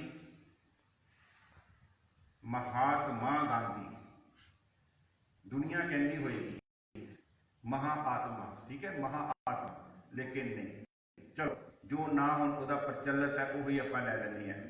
1929 ਦੇ ਵਿੱਚ ਪੰਡਿਤ ਜਵਾਹਰ ਲਾਲ ਨਹਿਰੂ ਤੇ ਮਹਾਤਮਾ ਗਾਂਧੀ ਤੇ ਕੁਝ ਸਿੱਖਾਂ ਦੇ ਲੀਡਰਾਂ ਦੀ ਆਪਸ ਵਿੱਚ ਮੀਟਿੰਗ ਹੋਈ, ਕਿਉਂਕਿ 1857 ਦੇ ਕਦਰ ਸ਼ੁਰੂ ਹੋ ਗਿਆ ਸੀਗਾ ਤੇ ਹਿੰਦੁਸਤਾਨ ਦੀਆਂ ਗੱਲਾਂ ਜਿਹੜੀਆਂ ਉਹ ਸ਼ੁਰੂ ਹੋਈ 1857 ਤੋਂ ਅੱਗੇ ਸਾਰੇ ਪਜਦੋਂ। ਅੱਛਾ, ਉਸ ਤੋਂ ਬਾਅਦ ਇਹਨਾਂ ਦੀ ਮੀਟਿੰਗ ਹੋਈ। ਮੀਟਿੰਗ ਇਹ ਹੋਈ ਕਿ ਅਗਰ ਸਿੱਖ ਸਾਡਾ ਸਾਥ ਦੇਣ, ਕਿਉਂਕਿ ਇਹਨਾਂ ਨੂੰ ਪਤਾ ਸੀ, ਇਹਨਾਂ ਨੂੰ ਕਿੱਦਾਂ ਪਤਾ ਸੀ, ਕਿਉਂਕਿ ਇਸ ਤੋਂ ਪਹਿਲਾਂ ਗੁਰੂ ਕੇ ਬਾਗ ਦਾ ਮੋਰਚਾ ਹੋ ਚੁੱਕਾ ਹੈ, ਇਸ ਤੋਂ ਪਹਿਲਾਂ ਨਨਕਾਣਾ ਸਾਹਿਬ ਦਾ ਸਾਕਾ ਹੋ ਚੁੱਕਾ ਹੈ, ਇਸ ਤੋਂ ਪਹਿਲਾਂ ਜੈਤੋ ਦਾ ਮੋਰਚਾ ਹੋ ਚੁੱਕਾ ਹੈ, ਇਸ ਤੋਂ ਪਹਿਲਾਂ ਮੋਰਚਾ ਹੋ ਚੁੱਕਾ ਹੈ, ਇਸ ਤੋਂ ਪਹਿਲਾਂ ਤਰਨਤਾਰਨ ਸਾਕਾ ਹੋ ਚੁੱਕਾ ਹੈ, ਹੋ ਚੁੱਕਿਆ। ਔਰ ਉਸ ਤੋਂ ਬਾਅਦ ਇਹ ਤਾਂ ਹੋਏ ਹੈ, ਇਹ ਤੋਂ ਅੱਗੇ ਉਹਨਾਂ ਨੇ ਗੁਰੂ ਗੋਬਿੰਦ ਸਿੰਘ ਜੀ ਮਹਾਰਾਜ ਦੀਆਂ ਬਖਸ਼ਿਸ਼ਾਂ ਵੀ ਸਿੱਖਾਂ ਦੇ ਉੱਪਰ ਦੇਖ ਚੁੱਕੀ ਹੈ ਕਿ ਇਹ ਜਿਹੜੇ ਸਿੱਖ ਹਨ। ਮੈਂ ਦੇਖੋ ਬੇਨਤੀ ਕਰਾਂ, ਜਦੋਂ 1839 ਦੇ ਵਿੱਚ ਮਹਾਰਾਜਾ ਰਣਜੀਤ ਸਿੰਘ ਨੇ ਚੜ੍ਹਾਈ ਕੀਤੀ ਹੈ ਨਾ, ਤੇ 1839 ਤੋਂ ਬਾਅਦ 1840 ਦੇ ਵਿੱਚ ਇੰਗਲੈਂਡ ਦੀ ਧਰਤੀ ਤੇ ਉਹਨਾਂ ਦੀ ਇੱਕ ਮੀਟਿੰਗ ਹੋਈ ਹੈ। ਉਹ ਮੀਟਿੰਗ ਇਹ ਹੋਈ ਹੈ ਕਿਉਂਕਿ ਜਿੰਨੀ ਦੇਰ ਤੱਕ ਮਹਾਰਾਜਾ ਰਣਜੀਤ ਸਿੰਘ ਰਹੇ ਆ, ਅੰਗਰੇਜ਼ ਪੰਜਾਬ ਦੇ ਵੱਲ ਨਹੀਂ ਆ ਸਕੇ। ਇਹ ਗੱਲ ਆਪ ਜੀ ਨੂੰ ਪਤਾ ਸਾਰਾ। ਉਹਨਾਂ ਦੀ ਮੀਟਿੰਗ ਹੋਈ ਹੈ, ਹੁਣ ਅਸੀਂ ਪੰਜਾਬ ਵੱਲ ਵੱਧ ਰਹੇ ਹਾਂ। 1849 ਤੱਕ ਅੰਗਰੇਜ਼ਾਂ ਨੇ ਪੂਰਾ ਪੰਜਾਬ ਤੇ ਕਬਜ਼ਾ ਕਰ ਚੁੱਕੇ ਸੀਗੇ, ਲੇਕਿਨ 1849 ਤੋਂ ਪਹਿਲਾਂ ਉਹਨਾਂ ਦੀ ਮੀਟਿੰਗ ਹੋਈ ਹੈ ਅਗਰ ਸਾਡਾ ਆਪਾਂ ਹਿੰਦੁਸਤਾਨ ਦੀ ਧਰਤੀ ਤੇ ਪੂਰਾ ਰਾਜ ਕਰ ਲਿਆ, ਪੰਜਾਬ ਨੂੰ ਨਾਲ ਲੈ ਲਿਆ, ਤੇ ਪੰਜਾਬ ਦੇ ਵਿੱਚ ਕੋਈ ਐਸਾ ਤੇ ਨਹੀਂ ਹੈ ਜਿਹੜਾ ਸਾਡਾ ਵਿਦਰੋਹ ਕਰ ਸਕਦਾ। ਤੇ ਉੱਥੋਂ ਫਿਰ ਉਹਨਾਂ ਨੂੰ ਹੋਇਆ ਵੀ ਇਹ ਸਿੱਖ ਕੌਮ ਇੱਕ ਐਸੀ ਹੈ ਜਿਹੜਾ ਤੁਹਾਡਾ ਵਿਦਰੋਹ ਕਰ ਸਕਦੀ ਹੈ। ਫਿਰ ਉਹਨਾਂ ਨੇ ਇਹ ਮੀਟਿੰਗ ਕੀਤੀ, ਇਹ ਫੈਸਲਾ ਕੀਤਾ ਵੀ ਸਿੱਖ ਕੌਮ ਦੀ ਚਾਬੀ ਜਿਹੜੀ ਨਬਜ ਹੈ ਉਹ ਕਿੱਥੋਂ ਇਹਨਾਂ ਨੂੰ ਫੜਿਆ ਜਾਵੇ। ਤੇ ਉੱਥੋਂ ਫਿਰ ਇਹ ਹੋਇਆ ਕਿ ਸਿੱਖ ਕੌਮ ਦਾ ਬੱਚਾ ਸ਼ਹੀਦ ਹੋ ਜੇ ਤੇ ਨਹੀਂ ਰੋਂਦਾ, ਉਹਨਾਂ ਦਾ ਘਰ ਬਰਬਾਦ ਹੋ ਜੇ ਤੇ ਨਹੀਂ ਰੋਂਦਾ, ਉਹਨਾਂ ਦੀ ਪ੍ਰਾਪਰਟੀ ਚਲੀ ਜਾਵੇ ਤੇ ਨਹੀਂ ਰੋਂਦਾ, ਜੇਕਰ ਕਿਤੇ ਉਹਨਾਂ ਦੇ ਗੁਰੂ ਗ੍ਰੰਥ ਸਾਹਿਬ ਨੂੰ ਗੁਰਦੁਆਰਿਆਂ ਨੂੰ ਕੋਈ ਤਕਲੀਫ ਹੋ ਜਾਵੇ ਤੇ ਸਿੱਖ ਉਦੋਂ ਜਿਹੜਾ ਉਹ ਤੜਪ ਉੱਠਦਾ, ਉਦੋਂ ਨਹੀਂ ਉਹ ਕਿਸੇ ਦੀ ਗੱਲ ਮੰਨਦਾ, ਉਦੋਂ ਨਹੀਂ ਉਹ ਕਿਸੇ ਦੀ ਗੱਲ ਸਹਿੰਦਾ। ਇਸ ਲਈ 1849 ਤੱਕ ਜਿੱਥੇ ਅੰਗਰੇਜ਼ਾਂ ਨੇ ਪੰਜਾਬ ਦੀ ਧਰਤੀ ਦੇ ਉੱਪਰ ਕਬਜ਼ਾ ਕੀਤਾ, ਨਾਲ ਉਹਨਾਂ ਨੇ ਗੁਰਦੁਆਰਿਆਂ ਦੇ ਵਿੱਚ ਆਪਣੇ ਮਹੰਤ ਬਿਠਾਉਣੇ ਜਿਹੜੇ ਸੀ ਸ਼ੁਰੂ ਕਰ ਦਿੱਤੇ ਸੀਗੇ। ਮਹੰਤ ਬਿਠਾਣੇ, ਜਿਹੜੇ ਮਹੰਤ ਹੈ ਨਾ, ਇਹ ਮਹੰਤ ਅੰਗਰੇਜ਼ਾਂ ਦੀ ਦੇਣ ਹੈ। ਇਹ ਮਹੰਤ ਜਿਹੜੇ ਗੁਰਦੁਆਰੇ ਸਾਕੇ ਹੋਏ ਸਾਰੇ, ਇਹ ਸਾਰੇ ਇਹਨਾਂ ਮਹੰਤਾਂ ਕਰਕੇ, ਅੰਗਰੇਜ਼ਾਂ ਕਰਕੇ ਹੋਏ। ਇਹ ਇੰਗਲੈਂਡ ਦੇ ਜਿਹੜੇ ਬ੍ਰਿਟੇਨ ਦੇ ਜਿਹੜੇ ਗੋਰੇ ਸੀਗੇ, ਜਦੋਂ ਉਹ ਪੰਜਾਬ ਦੀ ਧਰਤੀ ਤੇ ਆਏ, ਉਹਨਾਂ ਨੇ ਇਹ ਸਾਰਾ ਕੁਝ ਦੇਖ ਕੇ, ਇਹ ਸਾਰਾ ਪੱਕ ਕੇ ਕੀਤਾ ਕਿ ਇਹਨਾਂ ਨੂੰ ਤਕਲੀਫ ਹੀ ਉਦੋਂ ਹੁੰਦੀ ਹੈ ਜਦੋਂ ਇਹਨਾਂ ਦੇ ਗੁਰਦੁਆਰਿਆਂ ਦੇ ਵਿੱਚ ਮਰਿਆਦਾ ਦਾ ਖੰਡਨ ਹੁੰਦਾ। ਜਦੋਂ ਗੁਰੂ ਗ੍ਰੰਥ ਸਾਹਿਬ ਨੂੰ ਕੋਈ ਆ ਕਰਕੇ ਨੁਕਸਾਨ ਪਹੁੰਚਾਉਂਦਾ, ਕੋਈ ਗੁਰਦੁਆਰਾ ਸਾਹਿਬ ਦੇ ਆ ਕੇ ਕੋਈ ਉੱਥੇ ਆਪਣੀ ਹੁਰਮਤ ਕਰਦਾ, ਬੇਅਦਬੀ ਕਰਦਾ, ਉਦੋਂ ਸਿੱਖ ਨਹੀਂ ਜਾਣੀ ਕਿ ਮੰਨਦਾ, ਆਪਣੇ ਬੱਚਿਆਂ ਨੂੰ ਮੌਤ ਨੂੰ ਸਹਿਣ ਕਰ ਲੈਂਦਾ, ਪ੍ਰਾਪਰਟੀ ਘਰ ਵਾਲੀ ਸਭ ਸਹਿਣ ਕਰ ਲੈਂਦਾ, ਲੇਕਿਨ ਜਦੋਂ ਕਿਤੇ ਗੁਰੂ ਗ੍ਰੰਥ ਸਾਹਿਬ ਨੂੰ ਕੋਈ ਨੁਕਸਾਨ ਪਹੁੰਚਾਵੇ ਤੇ ਸਿੱਖ ਇਹ ਸਾਰਾ ਕੁਝ ਉਹਨਾਂ ਨੇ ਦੇਖ ਚੁੱਕੇ ਸੀ ਪਹਿਲਾਂ। ਇਸ ਲਈ ਮੈਂ ਬੇਨਤੀ ਕਰਨ ਲੱਗਾ ਕਿ ਜਦੋਂ 1849 ਦੇ ਵਿੱਚ ਇਹ ਆਏ, ਉਹਨਾਂ ਨੇ ਆ ਕੇ ਮਹੰਤ ਜਿਹੜੇ ਸੀ ਨਾ ਉਹ ਸਾਰੇ ਉੱਥੇ ਬਿਠਾ ਦਿੱਤੇ ਗੁਰਦੁਆਰਿਆਂ ਦੇ ਵਿੱਚ, ਤਾਂ ਜੋ ਸਿੱਖ ਜਿਹੜੇ ਆ ਉੱਥੇ ਮਰਿਆਦਾ ਹੀ ਹੋਰ ਹੋ ਜਾਵੇ। ਮਰਿਆਦਾ ਹੋਰ ਹੋਣ ਦੇ ਕਰਕੇ ਜਿਹੜਾ ਸਾਰਾ ਹੋ ਜਾਵੇ, ਇਹੋ ਹੀ ਕੁਛ ਮਹਾਤਮਾ ਗਾਂਧੀ ਨੂੰ ਪਤਾ ਸੀ, ਪੰਡਿਤ ਨਹਿਰੂ ਨੂੰ ਪਤਾ ਸੀ। ਉਹਨਾਂ ਨੇ ਫਿਰ 1929 ਦੇ ਵਿੱਚ ਪਹਿਲੀ ਮੀਟਿੰਗ ਕੀਤੀ ਲਾਹੌਰ ਦੀ ਧਰਤੀ ਤੇ ਕਿ ਜੇਕਰ ਸਿੱਖ ਸਾਡੇ ਨਾਲ ਰਲ ਜਾਣ ਤੇ ਅਸੀਂ ਹਿੰਦੁਸਤਾਨ ਨੂੰ, ਭਾਰਤ ਨੂੰ ਅਸੀਂ ਅਲੱਗ ਕਰਕੇ ਤੇ ਜਿਹੜੇ ਅੰਗਰੇਜ਼ ਆ ਇਹਨਾਂ ਨੂੰ ਉੱਥੋਂ ਭੇਜ ਦਈਏ। ਦੂਸਰੀ ਮੀਟਿੰਗ 1931 ਵਿੱਚ ਮਹਾਤਮਾ ਗਾਂਧੀ ਦੇ ਗੁਰਦੁਆਰਾ ਸੀਸਗੰਜ ਸਾਹਿਬ ਦੇ ਵਿੱਚ 7 ਜੁਲਾਈ 1931 ਦਾ ਅਖਬਾਰ ਦੇਖੋ, ਯੰਗ ਇੰਡੀਆ ਟਾਈਮਸ, ਮੇਰੇ ਕੋਲ ਅਥੈਂਟੀਕੇਟਡ ਉਹਦੇ ਪ੍ਰੂਫ ਪਏ ਹੋਏ ਹੈ। 7 ਜੁਲਾਈ 1931 ਦੇ ਵਿੱਚ ਮਹਾਤਮਾ ਗਾਂਧੀ ਦਾ ਬਿਆਨ ਆਇਆ ਆਇਆ ਸੀ ਸੀਸਗੰਜ ਸਾਹਿਬ ਤੋਂ। ਉਹਨੇ ਬਿਆਨ ਸੀਗਾ, ਉਹਨੇ ਬਿਆਨ ਇਹ ਦਿੱਤਾ ਸੀਗਾ ਕਿ ਸਿੱਖੋ ਅਗਰ ਤੁਸੀਂ ਸਾਡੇ ਨਾਲ ਹੋ, ਜਦੋਂ ਹਿੰਦੁਸਤਾਨ ਆਜ਼ਾਦ ਹੋ ਜਾਵੇਗਾ, ਜਦੋਂ ਅੰਗਰੇਜ਼ ਇੱਥੋਂ ਚਲੇ ਜਾਣਗੇ ਤੇ ਤੁਹਾਨੂੰ ਪੁੱਛ ਕੇ ਕਾਨੂੰਨ ਬਣਾਇਆ ਜਾਵੇਗਾ, ਤੁਹਾਨੂੰ ਪੁੱਛ ਕੇ ਸਾਰੀ ਗੱਲ ਕੀਤੀ ਜਾਵੇਗੀ, ਜਿੰਨੀਆਂ ਤੁਹਾਡੀਆਂ ਸ਼ਹਾਦਤਾਂ ਹੋਣਗੀਆਂ ਉਹਨਾਂ ਦਾ ਮੁੱਲ ਪਾਇਆ ਜਾਵੇਗਾ। ਜੇਕਰ ਅਸੀਂ ਤੁਹਾਡਾ ਮੁੱਲ ਨਹੀਂ ਪਾਉਂਦੇ, ਇਹ ਮਹਾਤਮਾ ਗਾਂਧੀ ਦਾ ਬਿਆਨ 1931 ਦਾ ਸੀਸਗੰਜ ਸਾਹਿਬ ਗੁਰਦੁਆਰਾ ਸਾਹਿਬ ਗੁਰੂ ਤੇਗ ਬਹਾਦਰ ਜੀ ਮਹਾਰਾਜ ਦੇ ਉੱਥੇ ਖੜੇ ਹੋ ਕੇ ਉਹਨੇ ਬਿਆਨ ਦਿੱਤਾ ਕਿ ਜੇ ਤੁਹਾਡਾ ਮੁੱਲ ਨਹੀਂ ਪਾਉਂਦੇ ਤੇ ਅਸੀਂ ਤੁਹਾਨੂੰ ਅਧਿਕਾਰ ਦਿੰਦੇ ਹਾਂ, ਤੁਸੀਂ ਸਾਡੇ ਵੱਲ ਹਥਿਆਰ ਚੱਕ ਸਕਦੇ ਹੋ। ਮੈਂ ਕਹਿੰਦਾ ਜਦੋਂ ਤੂੰ ਕਿਹਾ ਕਿ ਹਥਿਆਰ ਚੱਕ ਸਕਦੇ ਹੋ, ਜੇ ਅੱਜ ਸਿੱਖਾਂ ਨੇ ਹਥਿਆਰ ਚੱਕ ਲਏ ਤੇ ਤੁਸੀਂ ਉਹਨੂੰ ਅੱਤਵਾਦੀ ਕਹਿ ਦਿੱਤਾ, ਤੁਸੀਂ ਉਹਨੂੰ ਵੱਖਵਾਦੀ ਕਹਿ ਦਿੱਤਾ। ਇਹ 1931 ਦਾ ਬਿਆਨ ਹੈ ਮਹਾਤਮਾ ਗਾਂਧੀ ਦਾ, 7 ਜੁਲਾਈ 1931 ਯੰਗ ਇੰਡੀਆ ਟਾਈਮ ਜਿਹੜੀ ਅਖਬਾਰ ਹੈ ਉਹਦੇ ਵਿੱਚ ਇਹ ਬਿਆਨ ਆਇਆ ਹੋਇਆ ਕਿ ਅਗਰ ਅਸੀਂ ਤੁਹਾਡਾ ਹੱਕ ਨਹੀਂ ਦੇਵਾਂਗੇ ਤੇ ਤੁਸੀਂ ਸਾਡੇ ਖਿਲਾਫ ਹਥਿਆਰ ਜਿਹੜੇ ਆ ਉਹ ਚੱਕ ਸਕਦੇ ਹੋ। ਤੇ ਜੇ 1984 ਵਿੱਚ ਸਿੱਖਾਂ ਨੇ ਹਥਿਆਰ ਚੱਕ ਲਏ ਤੇ ਤੁਸੀਂ ਕਹਿ ਦਿੱਤਾ ਕਿ ਇਹ ਅੱਤਵਾਦੀ ਹਨ, ਤੁਸੀਂ ਕਹਿ ਦਿੱਤਾ ਇਹ ਵੱਖਵਾਦੀ ਹਨ, ਤੁਸੀਂ ਕਹਿ ਦਿੱਤਾ ਇਹ ਭਾਰਤ ਨੂੰ, ਅਖੰਡ ਭਾਰਤ ਨੂੰ ਵੰਡਣਾ ਚਾਹੁੰਦੇ ਹਨ। ਤੁਸੀਂ ਇਦਾਂ ਦੀਆਂ ਤੋਹਮਤਾਂ ਲਾ ਦਿੱਤੀਆਂ। ਅੱਗੇ ਚਲੀਏ 1936 ਦੇ ਵਿੱਚ ਕੀ ਹੋਇਆ। ਕਲਕੱਤੇ ਦੀ ਧਰਤੀ ਤੇ ਪੰਡਿਤ ਨਹਿਰੂ ਨੇ ਵੀ ਇਹੋ ਹੀ ਗੱਲ ਕੀਤੀ, ਕਿਉਂਕਿ ਇਹ ਗੱਲਾਂ ਤਾਂ ਕਹੇ ਸੀਗੇ, ਉਹਨਾਂ ਨੂੰ ਪਤਾ ਸੀ ਸਿੱਖ ਜੁਝਾਰੂ ਕੌਮ ਹੈ, ਇਹਨਾਂ ਤੋਂ ਬਗੈਰ ਸਾਡਾ ਨਹੀਂ ਸਰਨਾ, ਕਿਉਂਕਿ ਦੂਜੇ ਪਾਸੇ ਸੀਗੇ ਮੁਸਲਮਾਨ, ਉਹ ਵੀ ਜੁਝਾਰੂ ਸੀਗੇ, ਔਰ ਇੱਕ ਇਹੋ ਹੀ ਸਾਡੇ ਕੋਲ ਕੌਮ ਹੈ ਸਿੱਖ ਕੌਮ ਜਿਹੜੀ ਇਹਨਾਂ ਦਾ ਮੁਕਾਬਲਾ ਕਰ ਸਕਦੀ ਹੈ ਔਰ ਅੰਗਰੇਜ਼ਾਂ ਨੂੰ ਵੀ ਇਹ ਭਜਾ ਸਕਦੀ ਹੈ। 1936 ਦੇ ਵਿੱਚ ਕਲਕੱਤੇ ਦੀ ਧਰਤੀ ਤੇ ਇਹ ਮੀਟਿੰਗ ਹੋਈ। ਇਸ ਮੀਟਿੰਗ ਦੇ ਵਿੱਚ ਵੀ ਪੰਡਿਤ ਨਹਿਰੂ ਨੇ ਸਿੰਘਾਂ ਨੂੰ ਕਿਹਾ ਔਰ ਉਸ ਮੀਟਿੰਗ ਦੇ ਵਿੱਚ ਸਿੱਖ ਜਿਹੜੇ ਸੀ ਨਾ ਉਹਨਾਂ ਨੇ ਆਪਣਾ ਪੂਰਾ ਫਤਵਾ ਦੇਣਾ, ਅਸੀਂ ਤੁਹਾਡੇ ਨਾਲ ਹਾਂ। ਇੱਥੇ ਫਾਈਨਲ ਹੋ ਗਿਆ 1936 ਦੇ ਵਿੱਚ ਫਾਈਨਲ ਹੋ ਗਿਆ, ਸਿੱਖਾਂ ਨੇ ਕਰਤਾ ਵੀ ਅਸੀਂ ਰਲ ਮਿਲ ਕੇ ਜਾਨੀ ਕਿ ਗੋਰਿਆਂ ਨੂੰ ਇੱਥੋਂ ਭਜਾਵਾਂਗੇ। ਉਸ ਤੋਂ ਬਾਅਦ ਕੀ ਹੋਇਆ 1947 ਅਗਸਤ ਤੋਂ ਪਹਿਲਾਂ, ਕਿਉਂਕਿ ਸਾਰਾ ਵਿਦਰੋਹ ਸ਼ੁਰੂ ਹੋ ਚੁੱਕਾ ਸੀਗਾ, ਪਾਕਿਸਤਾਨ ਵੱਲੋਂ ਅਲੀ ਜਿਨਾ, ਹਿੰਦੁਸਤਾਨ ਦੇ ਵੱਲੋਂ ਮਾਸਟਰ ਤਾਰਾ ਸਿੰਘ ਤੇ ਨਾਲ ਬਲਦੇਵ ਸਿੰਘ ਦੀ, ਇਹਨਾਂ ਦੀ ਮੀਟਿੰਗ ਹੋਈ ਹੈ ਇੰਗਲੈਂਡ ਦੀ ਧਰਤੀ ਤੇ। ਇਹਨਾਂ ਨੂੰ ਗੋਰਿਆਂ ਨੇ ਬੁਲਾਇਆ 1947 ਵਿੱਚ ਅਗਸਤ ਤੋਂ ਪਹਿਲਾਂ।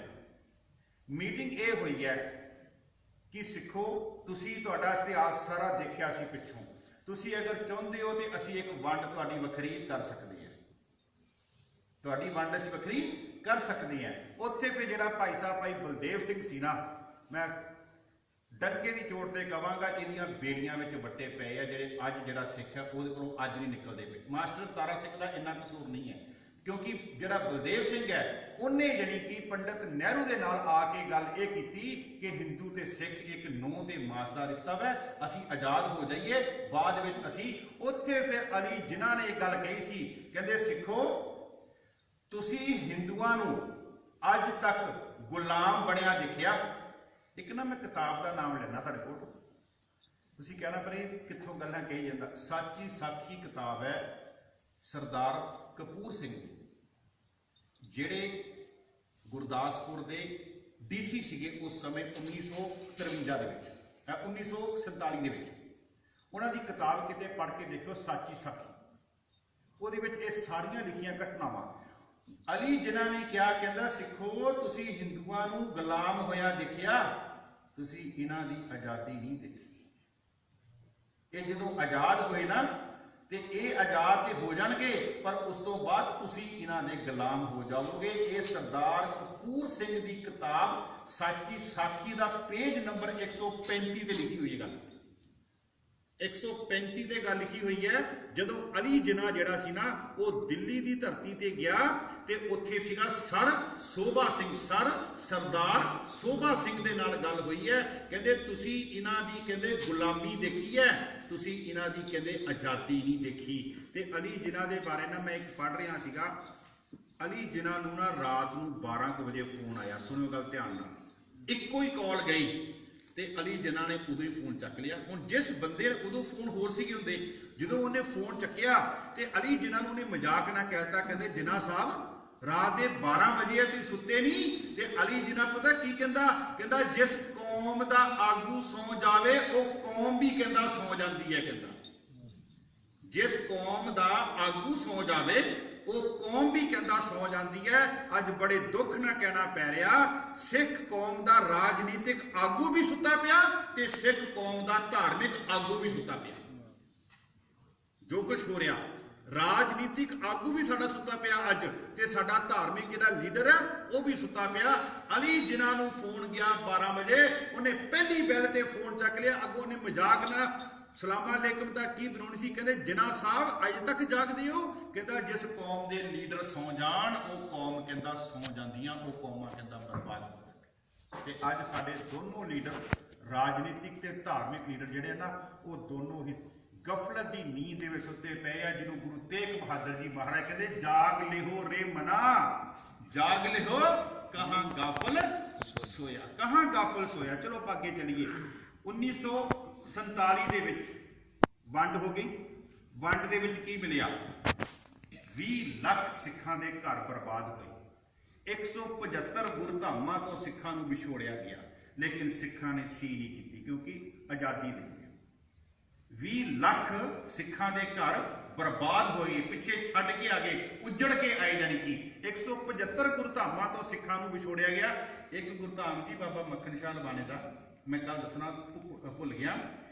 ਉਹ ਗੁਰਧਾਮ 25 ਅਕਤੂਬਰ 1947 ਨੂੰ ਉਹ ਜਗ੍ਹਾ ਪਾਕਿਸਤਾਨ ਦੇ ਵਿੱਚ ਜਿੱਥੇ ਗੁਰੂ ਹਰਗੋਬਿੰਦ ਸਾਹਿਬ ਤੇ ਗੁਰੂ ਹਰਰਾਏ ਸਾਹਿਬ ਜੀ ਦੀ ਮੀਟਿੰਗ ਹੋਈ ਸੀਗੀ। ਬਾਬਾ ਮੱਖਣ ਸ਼ਾਹ ਲਵਾਣਾ ਨਾ, ਉਹ ਮਿਲਾਪ ਦੇ ਵਿੱਚ ਗੁਰਧਾਮ ਬਣਿਆ ਸੀ। ਉਹ 25 ਅਕਤੂਬਰ 1947 ਨੂੰ ਪਾਕਿਸਤਾਨ ਵਾਲਿਆਂ ਨੇ ਉਹ ਜਿਹੜਾ ਗੁਰਧਾਮ ਸੀਗਾ ਉਹਨੂੰ ਮਿੱਟੀ ਵਿੱਚ ਮਲੀਆ ਮੇਟ ਬਣਾਤਾ। ਮੇਰੇ ਕੋਲ ਪੂਰੀਆਂ ਡੇਟਾਂ ਪਈਆਂ। 25 ਅਕਤੂਬਰ 1947, ਕਿਉਂਕਿ ਆਪਾਂ ਅਗਸਤ ਵਿੱਚ ਆਜ਼ਾਦ ਹੋਏ 15 ਅਗਸਤ। ਇਹ 25 ਅਕਤੂਬਰ ਦੀ ਘਟਨਾ। ਬਾਬਾ ਮੱਖਣ ਸ਼ਾਹ ਲਵਾਣਾ ਜਿਹੜਾ ਗੁਰਧਾਮ ਸੀਗਾ, ਜਿਹਦੇ ਵਿੱਚ ਉਹਨਾਂ ਦੀ ਮੀਟਿੰਗ ਹੋਈ ਸੀ, ਮਿਲਾਪ ਨਾਮ ਸੀਗਾ ਕਿ ਬਾਬਾ ਮੱਖਣ ਸ਼ਾਹ ਲਵਾਣਾ ਜੀ ਦਾ ਗੁਰੂ ਹਰਰਾਏ ਸਾਹਿਬ ਤੇ ਗੁਰੂ ਹਰਗੋਬਿੰਦ ਸਾਹਿਬ ਦਾ ਜਿਹੜਾ ਮਿਲਾਪ ਸੀਗਾ, ਉਹ ਮਿਲਾਪ ਦੀ ਯਾਦ ਦੇ ਵਿੱਚ ਬਣਾਇਆ ਸੀਗਾ। ਉਹ 25 ਅਕਤੂਬਰ 1947 ਨੂੰ ਪਾਕਿਸਤਾਨ ਨੇ, ਇਸਲਾਮ ਵਾਲਿਆਂ ਨੇ ਉਹਨੂੰ ਮਲੀਆ ਮੇਟ ਕਰਤਾ। ਇਹ ਵੀ ਉੱਥੇ ਗੁਰਧਾਮ, ਇਹ 175 ਗੁਰਧਾਮ ਜਿਹੜੇ ਸੀਗੇ ਵਿਛੜੇ, ਸਿੱਖਾਂ ਨੇ ਸੀ ਨਹੀਂ ਕੀਤਾ। ਹੁਣ ਗੱਲ ਕੀ ਚੱਲੀ ਹੈ? 15 ਅਗਸਤ 1947 ਨੂੰ ਆਜ਼ਾਦ ਹੋਏ ਤੇ 10 ਅਕਤੂਬਰ 1947 ਨੂੰ ਸਰਕਾਰ ਨੇ ਇੱਕ ਗੁਪਤ ਪੱਤਰ ਜਾਰੀ ਕੀਤਾ। ਇੱਕ ਗੁਪਤ ਪੱਤਰ ਜਾਰੀ ਕੀਤਾ। ਉਸ ਗੁਪਤ ਪੱਤਰ ਵਿੱਚ ਕੀ ਲਿਖਿਆ? ਸਿੱਖ ਕੌਮ ਜਰਾਇਮ ਪੇਸ਼ਾ ਕੌਮ ਹੈ। ਜਰਾਇਮ ਪੇਸ਼ਾ ਦਾ ਮਤਲਬ ਕੀ ਹੈ? ਇਹ ਥੋੜੇ ਬਹੁਤੇ ਪੈਸੇ ਲੈ ਕੇ ਕਿਸੇ ਤਰ੍ਹਾਂ ਦਾ ਵੀ ਕਿਸੇ ਦਾ ਨੁਕਸਾਨ ਕਰ ਸਕਦੀ ਹੈ, ਕਤਲ ਕਰ ਸਕਦੀ ਹੈ, ਬਲਾਤਕਾਰ ਕਰ ਸਕਦੀ ਹੈ। ਇਹ 'ਚ ਸਾਰਾ ਕੁਝ ਆ ਜਾਂਦਾ। 10 ਅਕਤੂਬਰ 1947 ਨੂੰ ਇਹ ਗੁਪਤ ਪੱਤਰ ਜਾਰੀ ਕੀਤਾ ਗਿਆ। ਜਦੋਂ ਇਹ ਗੁਪਤ ਪੱਤਰ ਜਾਰੀ ਹੋਇਆ, ਸਾਰੇ ਡੀਸੀਆਂ ਨੂੰ ਭੇਜਿਆ ਗਿਆ ਤੇ ਗੁਰਦਾਸਪੁਰ ਦਾ ਡੀਸੀ ਸੀ ਸਰਦਾਰ ਕਪੂਰ ਸਿੰਘ।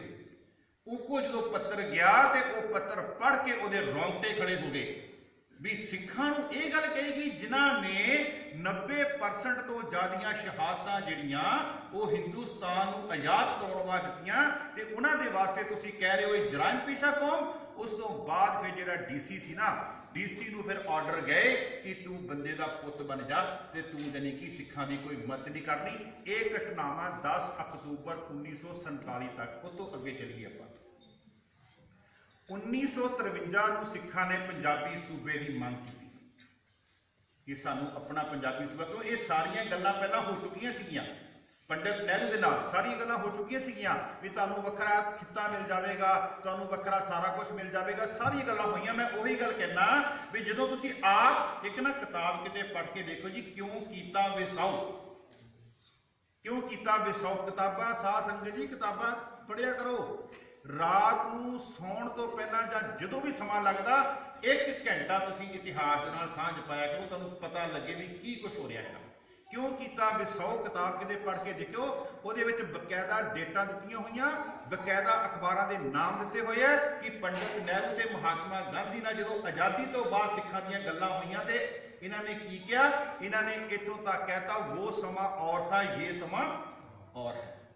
ਇਹ ਨਹਿਰੂ ਦੇ ਵਰਡਿੰਗ ਹੈ 1947 ਤੋਂ ਬਾਅਦ ਜਦੋਂ ਸਿੱਖ ਮਿਲ ਗਏ ਹੈ ਤੇ ਨਹਿਰੂ ਨੇ ਕਿਹਾ ਮੇਰੇ ਪਾਸ ਵਕਤ ਨਹੀਂ ਹੈ ਕਹਿੰਦੇ ਬਾਤ ਕਰਨੇ का, वो ਸਮਾਂ ਔਰ था ये ਸਮਾਂ ਔਰ ਹੈ। ਇਹ ਸਾਰੀਆਂ ਗੱਲਾਂ ਤੁਸੀਂ ਕਿਉਂ ਕੀਤਾ ਵਿਸਾਊ ਕਿਤਾਬ ਦਾ ਨਾਮ, ਮੇਰੇ ਕੋਲ ਨਾਮ ਲਿਖਿਆ ਪਿਆ, ਰਾਈਟਰ ਮੈਨੂੰ ਵਿਸਰ ਗਿਆ ਰਾਈਟਰ ਦਾ ਨਾਮ ਕੀ ਹੈ, ਲੇਕਿਨ ਮੇਰੇ ਲੈਪਟਾਪ ਵੀ ਕਿਤਾਬ ਹੈਗੀ ਹੈ ਕਿਉਂ ਕੀਤਾ ਵਿਸਾਊ। ਮੈਂ ਬੇਨਤੀ ਕਰ ਰਿਹਾ ਸੀਗਾ 1953 ਦੇ ਵਿੱਚ ਪੰਜਾਬੀ ਸੂਬੇ ਦੀ ਮੰਗ ਕੀਤੀ ਗਈ। ਜਦੋਂ ਪੰਜਾਬੀ ਸੂਬੇ ਦੀ ਮੰਗ ਕੀਤੀ ਗਈ ਤੇ 1955 ਦੇ ਵਿੱਚ ਕੀ ਹੋਇਆ, ਅੰਮ੍ਰਿਤਸਰ ਦਾ ਡੀਸੀ ਲਾਇਆ ਗਿਆ ਅਸ਼ਵਨੀ ਕੁਮਾਰ। ਧਿਆਨ ਨਾਲ ਸੁਣ ਲਿਓ, ਇਸ ਅਸ਼ਵਨੀ ਕੁਮਾਰ ਤਾਂ ਲਾਇਆ ਗਿਆ ਸੀਗਾ, ਸਰਕਾਰ ਦੀ ਪਿੱਠ ਠੋਕ ਕੇ ਆਇਆ ਸੀਗਾ ਕਿ ਮੈਨੂੰ ਅੰਮ੍ਰਿਤਸਰ ਦਾ ਡੀਸੀ ਬਣਾਓ, ਇਹਨਾਂ ਦੀ ਪੰਜਾਬੀ ਸੂਬੇ ਦੀ ਮੰਗ ਜਿਹੜੀ ਹੈ ਉਹ ਮੈਂ ਕਹਿੰਦੇ ਹਮੇਸ਼ਾ ਵਾਸਤੇ ਦਬਾ ਦੂੰਗਾ। 1955 ਦੇ ਵਿੱਚ ਇਹਨੇ ਕੀ ਕੀਤਾ, 1955 ਦੇ ਵਿੱਚ ਇਹਨੇ ਦਰਬਾਰ ਸਾਹਿਬ ਤੇ ਅਥਰੂ ਗੈਸ ਦੇ ਗੋਲੇ ਸੁੱਟੇ। ਉਸ ਸਮੇਂ ਕੁਝ ਸਿੰਘ ਸ਼ਹੀਦ ਵੀ ਹੋਏ। ਦਰਬਾਰ ਸਾਹਿਬ ਦੀ ਪਰਿਕਰਮਾ ਦੇ ਵਿੱਚ ਬੀੜੀਆਂ ਤੇ ਸਿਗਰਟ ਜਿਹੜੇ ਸੀ ਨਾ ਉਹ ਇਹਨੇ ਜਾਨੀ ਕਿ ਖਿਲਾਰੇ ਆ ਅਸ਼ਵਨੀ ਕੁਮਾਰ ਨੇ 1955 ਦੇ ਵਿੱਚ। 1955 ਦੀਆਂ ਮੈਂ ਤੁਹਾਨੂੰ 2-3 ਘਟਨਾਵਾਂ ਹੋਰ ਤੁਹਾਡੇ ਨਾਲ ਸਾਂਝ ਪਾਵਾਂ। ਚਾਟੀਵਿੰਡ ਚੌਂਕ ਤੋਂ ਲੈ ਕੇ ਸੁਲਤਾਨਵਿੰਡ ਚੌਂਕ ਤੱਕ ਗੁਰੂ ਗ੍ਰੰਥ ਸਾਹਿਬ ਦੇ ਪੱਤਰੇ ਖਿਲਾਰੇ ਗਏ 1955 ਦੇ ਵਿੱਚ, ਠੀਕ ਹੈ ਜੀ। ਮਾਸਟਰ ਤਾਰਾ ਸਿੰਘ ਦੇ ਘਰ ਦੇ ਸਾਹਮਣੇ ਜੱਗ ਲੈ ਕੇ ਉਹਦੀ ਸੁਖਣੀ ਸਾਹਿਬ ਦੇ ਅੰਗ ਜਿਹੜੇ ਪਾੜ ਕੇ ਨਾਲ ਬੀੜੀਆਂ ਤੇ ਸਿਗਰਟਾਂ ਉੱਚ ਪਾ ਕੇ ਤੇ ਮਾਸਟਰ ਤਾਰਾ ਸਿੰਘ ਦੇ ਘਰ ਦੇ ਸਾਹਮਣੇ ਰੱਖੀਆਂ ਗਈਆਂ। 1955 ਜਿਹੜਾ ਅਸ਼ਵਨੀ ਕੁਮਾਰ ਡੀਸੀ ਸੀ ਉਹਦੀ ਇਹ ਸਾਰੇ ਆਰਡਰ ਸਾਰੇ ਕੰਮ ਹੋਏ। ਇਹ ਉਸ ਤੋਂ ਬਾਅਦ ਬਠਿੰਡੇ ਦੀ ਧਰਤੀ ਤੇ ਗੁਰੂ ਗ੍ਰੰਥ ਸਾਹਿਬ ਜੀ ਦਾ ਜਿਹੜਾ ਸਰੂਪ ਸੀਗਾ ਉਹਨੂੰ ਅਗਨ ਭੇਟ ਕੀਤਾ ਗਿਆ। ਸੋ ਇਸ ਤਰ੍ਹਾਂ ਦੀਆਂ 10 ਤੋਂ 11 ਘਟਨਾਵਾਂ 1955 ਦੇ ਵਿੱਚ ਹੋਈਆਂ। ਉਸ ਤੋਂ ਬਾਅਦ 1955 ਚ ਇਹਨੇ ਦਰਬਾਰ ਸਾਹਿਬ ਤੇ ਹਮਲਾ ਕੀਤਾ, ਆਸੂ ਗੈਸ ਦੇ ਗੋਲੇ ਸੱਟੇ। ਹੁਣ ਅਸੀਂ ਕਹਿ ਦਿੰਦੇ ਆ ਨਾ ਕਿ ਕੁਝ ਸਾਡੇ ਵੀਰ ਕਹਿੰਦੇ ਆ ਵੀ ਸੰਤ ਜਰਨੈਲ ਸਿੰਘ ਦੇ ਕਰਕੇ ਦਰਬਾਰ ਸਾਹਿਬ ਤੇ ਹਮਲਾ ਹੋਇਆ। ਕੁਝ ਮੇਰੇ ਵੀਰ ਕਹਿੰਦੇ ਆ, ਮੈਨੂੰ ਇਹ ਦੱਸੋ ਵੀ 1955 ਦੇ ਵਿੱਚ ਉੱਥੇ ਕਿਹੜਾ ਸੰਤ ਜਰਨੈਲ ਸਿੰਘ ਬੈਠਾ ਸੀ? ਇਹ ਜਿਹੜਾ 1984 ਚ ਹਮਲਾ ਹੋਇਆ ਇਹ ਸੰਤ ਜਰਨੈਲ ਸਿੰਘ ਤੇ ਹਮਲਾ ਨਹੀਂ ਹੋਇਆ, ਇਹ ਮਹਾਰਾਜ ਤੁਹਾਡੇ ਦਿਲ ਤੇ ਹਮਲਾ ਹੋਇਆ, ਤੁਹਾਡੀ ਆਤਮਾ ਤੇ ਹਮਲਾ ਹੋਇਆ। ਇਸ ਕਿਉਂਕਿ ਸਿੱਖ ਦੀ ਆਤਮਾ ਕਿੱਥੇ ਜਾ ਕੇ ਵਸਦੀ ਹੈ? ਦਰਬਾਰ ਸਾਹਿਬ ਦੇ ਵਿੱਚ। ਸਿੱਖ ਦੀ ਰੂਹ ਦੇ ਵਿੱਚ ਜਿਹੜਾ ਹੈਗਾ ਉਹ ਦਰਬਾਰ ਸਾਹਿਬ ਵਸਿਆ ਹੋਇਆ। ਇਹ ਸਿੱਖ ਦੀ ਆਤਮਾ ਤੇ ਹਮਲਾ ਸੀਗਾ, ਸਿੱਖ ਦੇ ਦਿਲ ਦੇ ਉੱਪਰ ਹਮਲਾ ਸੀਗਾ, ਸੰਤ ਜਰਨੈਲ ਸਿੰਘ ਤੇ ਹਮਲਾ ਨਹੀਂ ਸੀਗਾ। ਸੰਤ ਜਰਨੈਲ ਸਿੰਘ ਨੂੰ ਉਹਨਾਂ ਨੇ ਇੱਕ ਮੂਹਰਾ ਬਣਾਇਆ ਕਿ ਆਹ ਚੀਜ਼ ਹੈ, ਕਿਉਂਕਿ ਸੰਤ ਜਰਨੈਲ ਸਿੰਘ ਦੇ ਵਾਸਤੇ ਸਿੱਖ ਕੌਮ ਦੇ ਵਾਸਤੇ ਜਿਹੜਾ ਪਿਆਰ ਸੀ ਨਾ ਉਹ ਅਥਾਹ ਉਹਨਾਂ ਦੇ ਅੰਦਰ ਭਰਿਆ ਹੋਇਆ। ਦੂਸਰੀ ਮੈਂ ਬੇਨਤੀ ਕਰਾਂ, ਸੰਤ ਜਰਨੈਲ ਸਿੰਘ ਜੀ ਜਿਹੜੇ ਆ ਨਾ ਉਹ ਪਤਾ ਨਹੀਂ ਕਿਹੜੇ ਮੰਡਲ ਤੋਂ ਆਏ ਤੇ ਕਿਹੜੇ ਮੰਡਲ ਵਿੱਚ ਚਲੇ ਗਏ, ਉਹਨਾਂ ਦੀ ਕੁਝ ਦੁਨੀਆ ਹੀ ਕੁਝ ਹੋਰ ਸੀ। ਇਹ ਗੱਲ ਤੁਹਾਨੂੰ ਮੰਨਣੀ ਪਏਗੀ। ਦੂਸਰੀ ਗੱਲ, ਸੰਤ ਜਰਨੈਲ ਸਿੰਘ ਦੀ ਜਿਹੜੀ ਸ਼ਹਾਦਤ ਹੋ ਰਹੀ ਹੈ, ਸਾਧ ਸੰਗਤ ਜੀ ਇੱਕ ਗੱਲ ਤੇ ਮੈਂ ਦਾਅਵੇ ਨਾਲ ਕਹਿਣਾ, ਏਡੀ ਵੱਡੀ ਸ਼ਹਾਦਤ ਕਦੀ ਵੀ ਇਬਾਦਤ ਤੋਂ ਬਗੈਰ ਨਹੀਂ ਹੁੰਦੀ। ਬੰਦਗੀ ਵਾਲੀ ਰੂਹ ਹੀ ਏਡੀ ਵੱਡੀ ਸ਼ਹਾਦਤ ਪ੍ਰਾਪਤ ਕਰ ਸਕਦੀ ਹੈ, ਨਹੀਂ ਤੇ ਮੇਰੇ ਵਰਗੇ ਤਾਂ ਹੋਰ ਕਿਸੇ ਵਰਗੇ ਸੜਕਾਂ ਤੇ ਜਾਂ ਹਸਪਤਾਲਾਂ ਦੇ ਵਿੱਚ ਤੇ ਕਈ ਮਰਦੇ ਦੇਖੇ ਆਪਾਂ। ਇਬਾਦਤ ਤੋਂ ਬਗੈਰ ਸ਼ਹਾਦਤ ਨਹੀਂ ਹੋ ਸਕਦੀ। ਇਬਾਦਤ ਸਮਝਦੇ ਹੋ ਨਾ, ਬੰਦਗੀ ਤੋਂ ਬਗੈਰ ਏਡੀ ਵੱਡੀ ਸ਼ਹਾਦਤ ਨਹੀਂ ਹੁੰਦੀ। ਬੰਦਗੀ ਵਾਲੇ ਦੇ ਹਿੱਸੇ ਹੀ ਜਿਹੜੀ ਸ਼ਹਾਦਤ ਹੈ ਉਹ ਹੁੰਦੀ ਹੈ। ਆਪਾਂ ਫਿਰ ਪਿੱਛੇ ਚਲੀਏ, ਮੈਂ ਥੋੜਾ ਅੱਗੇ ਚਲਾ ਗਿਆ। 1955 ਦੇ ਵਿੱਚ ਅਟੈਕ ਹੋਇਆ। 1955 ਤੋਂ ਬਾਅਦ 1960 ਦੀ ਕੀ ਘਟਨਾ ਹੈ? 1960 ਦੀ ਘਟਨਾ ਕੀ ਹੈ? 1960 ਦੀ ਘਟਨਾ ਕਰਨਾਲ ਦੇ ਵਿੱਚ ਇੱਕ ਬੱਚਾ ਹੈ ਕੁਲਦੀਪ ਸਿੰਘ, ਉਹਨੇ ਪੰਜਾਬੀ ਸੂਬਾ ਜਿੰਦਾਬਾਦ ਦਾ ਨਾਰਾ ਲਾਇਆ। ਉਹਦੀ ਉਮਰ ਹੈ 12 ਤੋਂ 13 ਸਾਲ। ਉਹਨੇ ਪੰਜਾਬੀ ਸੂਬਾ ਜਿੰਦਾਬਾਦ ਦਾ ਨਾਰਾ ਲਾਇਆ। ਪੁਲਿਸ ਨੇ ਉਹਨੂੰ ਫੜਿਆ ਕਰਨਾਲ ਦੀ ਧਰਤੀ ਤੇ, ਉਹਨੂੰ ਕੁੱਟਿਆ, ਮਾਰਿਆ ਤੇ ਮਾਰ ਕੇ ਉਹਨੂੰ ਖੂਹ ਦੇ ਵਿੱਚ ਸੁੱਟ ਦਿੱਤਾ। ਸਿਰਫ ਉਹਦਾ ਇਹੋ ਕਸੂਰ ਸੀਗਾ ਕਿ ਉਹਨੇ ਪੰਜਾਬੀ ਸੂਬਾ ਜਿੰਦਾਬਾਦ ਦਾ ਨਾਰਾ ਲਾਇਆ। ਇਹਦੇ ਤੋਂ ਪਹਿਲਾਂ ਇੱਕ ਛੋਟੀ ਜਿਹੀ ਇੱਕ ਹੋਰ ਮੈਂ ਘਟਨਾ ਨਾਲ ਸਾਂਝ ਪਾਵਾਂ। ਜਦੋਂ 1955 ਦੇ ਵਿੱਚ ਅਸ਼ਵਨੀ ਕੁਮਾਰ ਨੇ ਹਮਲਾ ਕੀਤਾ ਨਾ, ਕਰਵਾਇਆ ਨਾ ਆਸੂ ਗੈਸ ਦੇ, 1955 ਦੇ ਹੀ ਨਵੰਬਰ ਦੇ ਵਿੱਚ ਭੀਮ ਸੈਨ ਸੱਚਰ ਨੇ ਇਸ ਗੱਲ ਦੀ ਮਾਫੀ ਮੰਗੀ ਕਿ ਦਰਬਾਰ ਸਾਹਿਬ ਤੇ ਹਮਲਾ ਹੋਇਆ। ਜਦੋਂ ਭੀਮ ਸੈਨ ਸੱਚਰ ਨੇ ਮਾਫੀ ਮੰਗੀ ਤੇ ਸਰਕਾਰ ਨੇ ਭੀਮ ਸੈਨ ਸੱਚਰ ਨੂੰ ਇੱਕ ਪਾਸੇ ਕਰਤਾ, ਉਹਦਾ ਅਹੁਦਾ ਨੂੰ ਖੋਲਿਆ। ਇਹ ਵੀ ਕਹਿਣ ਤੋਂ ਭਾਵ ਕਿ ਜੇ ਅਸ਼ਵਨੀ ਕੁਮਾਰ ਉਹ ਵੀ ਹਿੰਦੂ ਤੇ ਭੀਮ ਸੈਨ ਸੱਚਰ ਵੀ ਹਿੰਦੂ, ਸਾਰਿਆਂ ਨੂੰ ਆਪਾਂ ਮਾੜਾ ਨਹੀਂ ਕਹਿਣਾ। ਅਗਰ ਅਸ਼ਵਨੀ ਕੁਮਾਰ ਨੇ ਅਟੈਕ ਕਰਾਇਆ ਤੇ ਭੀਮ ਸੈਨ ਸੱਚਰ ਨੇ ਮਾਫੀ ਮੰਗੀ ਸੀਗੀ ਸਿੱਖ ਕੌਮ ਤੋਂ। ਜਦੋਂ ਉਹਦੀ ਮਾਫੀ ਜਿਹੜੀ ਅਖਬਾਰ 'ਚ ਆਈ, ਇਹ ਪੜ੍ਹ ਕੇ ਜਿਹੜੀਆਂ ਉਸ ਸਮੇਂ ਦੀ ਸਰਕਾਰ ਸੀ ਉਹਨਾਂ ਨੇ ਇਹਨੂੰ ਇੱਕ ਪਾਸੇ ਕਰਤਾ। ਉਹਨਾਂ ਨੇ ਕਿਹਾ ਵੀ ਤੂੰ ਅਹੁਦੇ ਤੋਂ ਇੱਕ ਪਾਸੇ ਕਰਤਾ, ਅੱਗੇ ਚੱਲੀਏ। 1959 ਦੇ ਵਿੱਚ ਸਿੱਖਾਂ ਨੇ ਅੰਮ੍ਰਿਤਸਰ ਦੀ ਧਰਤੀ ਤੇ ਜਲੂਸ ਕੱਢਣਾ ਸੀਗਾ। ਜਲੂਸ ਕੀ ਕਰਨਾ ਸੀਗਾ ਕਿ ਜਿਹੜਾ ਅੰਮ੍ਰਿਤਸਰ ਹੈ ਉਹਨੂੰ ਪਵਿੱਤਰ ਇਲਾਕਾ, ਜਿਹੜਾ ਪਵਿੱਤਰ ਸ਼ਹਿਰ ਉਹਨੂੰ ਇਲਾਕੇ ਐਲਾਨਿਆ ਜਾਵੇ। ਉੱਥੋਂ ਬੀੜੀ, ਸਿਗਰਟ ਤੇ ਮਾਸ ਦੀਆਂ ਦੁਕਾਨਾਂ ਜਿਹੜੀਆਂ ਉੱਥੋਂ ਬਾਹਰ ਕੱਢੀਆਂ ਜਾਣ। ਉਹਨਾਂ ਨੇ ਸਿੱਖਾਂ ਦੇ ਮਾਰਚ ਤੋਂ ਪਹਿਲਾਂ 30 ਮਾਰਚ 1959 ਵਿੱਚ ਇਹਨਾਂ ਨੇ ਮਾਰਚ ਕਰਨਾ ਸੀਗਾ। ਇਹਨਾਂ ਦੇ ਮਾਰਚ ਤੋਂ ਇੱਕ ਦਿਨ ਪਹਿਲਾਂ ਫਿਰਕਾ ਪ੍ਰਸਤੀਆਂ ਨੇ ਮਾਰਚ ਕੱਢ ਦਿੱਤਾ। ਉਹਨਾਂ ਨੇ 4 ਨਾਰੇ ਲਾਏ, बीड़ी सिगरेट पिएंगे, शान से जिएंगे। उन्होंने ना डांगा लैके डांगा दे ऊपर बीड़ियां टंग के ते उन्होंने जुलूस कढ़िया सीगा एक दिन पहला जानी कि सिखां तो। बीड़ी सिगरेट पिएंगे, शान से जिएंगे, कूड़ा एड़ा रहन नहीं देना, सिर ते जूड़ा रहन नहीं देना। आ नारे लाए उन्होंने। कच कड़ा कंगा करपान इनको भेजो पाकिस्तान, इनको भेजो पाकिस्तान। सिर नक ते मक्खी बहन नहीं देनी, सिर ते पगड़ी रहन नहीं देनी। ये 4 नारे उन्होंने लाए। ते जे 4 नारे लाए उन्होंने क्या कच कड़ा करपान इनको भेजो पाकिस्तान। उतों फिर सिखा ने कहा कि जिहड़ा हिंदुस्तान है वो तुहाडे प्यो दा नहीं हैगा।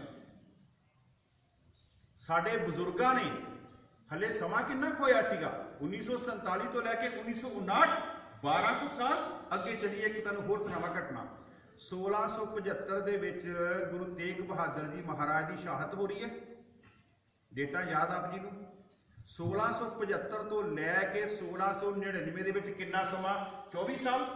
ਉਸ ਤੋਂ ਪਹਿਲਾਂ ਕੀ ਹੋਇਆ? 1686 ਦੇ ਵਿੱਚ ਭੰਗਾਣੀ ਦਾ ਯੁੱਧ ਪਹਾੜੀ ਰਾਜਿਆਂ ਨੇ ਗੁਰੂ ਸਾਹਿਬ ਤੇ ਅਟੈਕ ਕੀਤਾ। 1686 ਹੁਣ 1675 ਤੋਂ 1686 11 ਸਾਲ।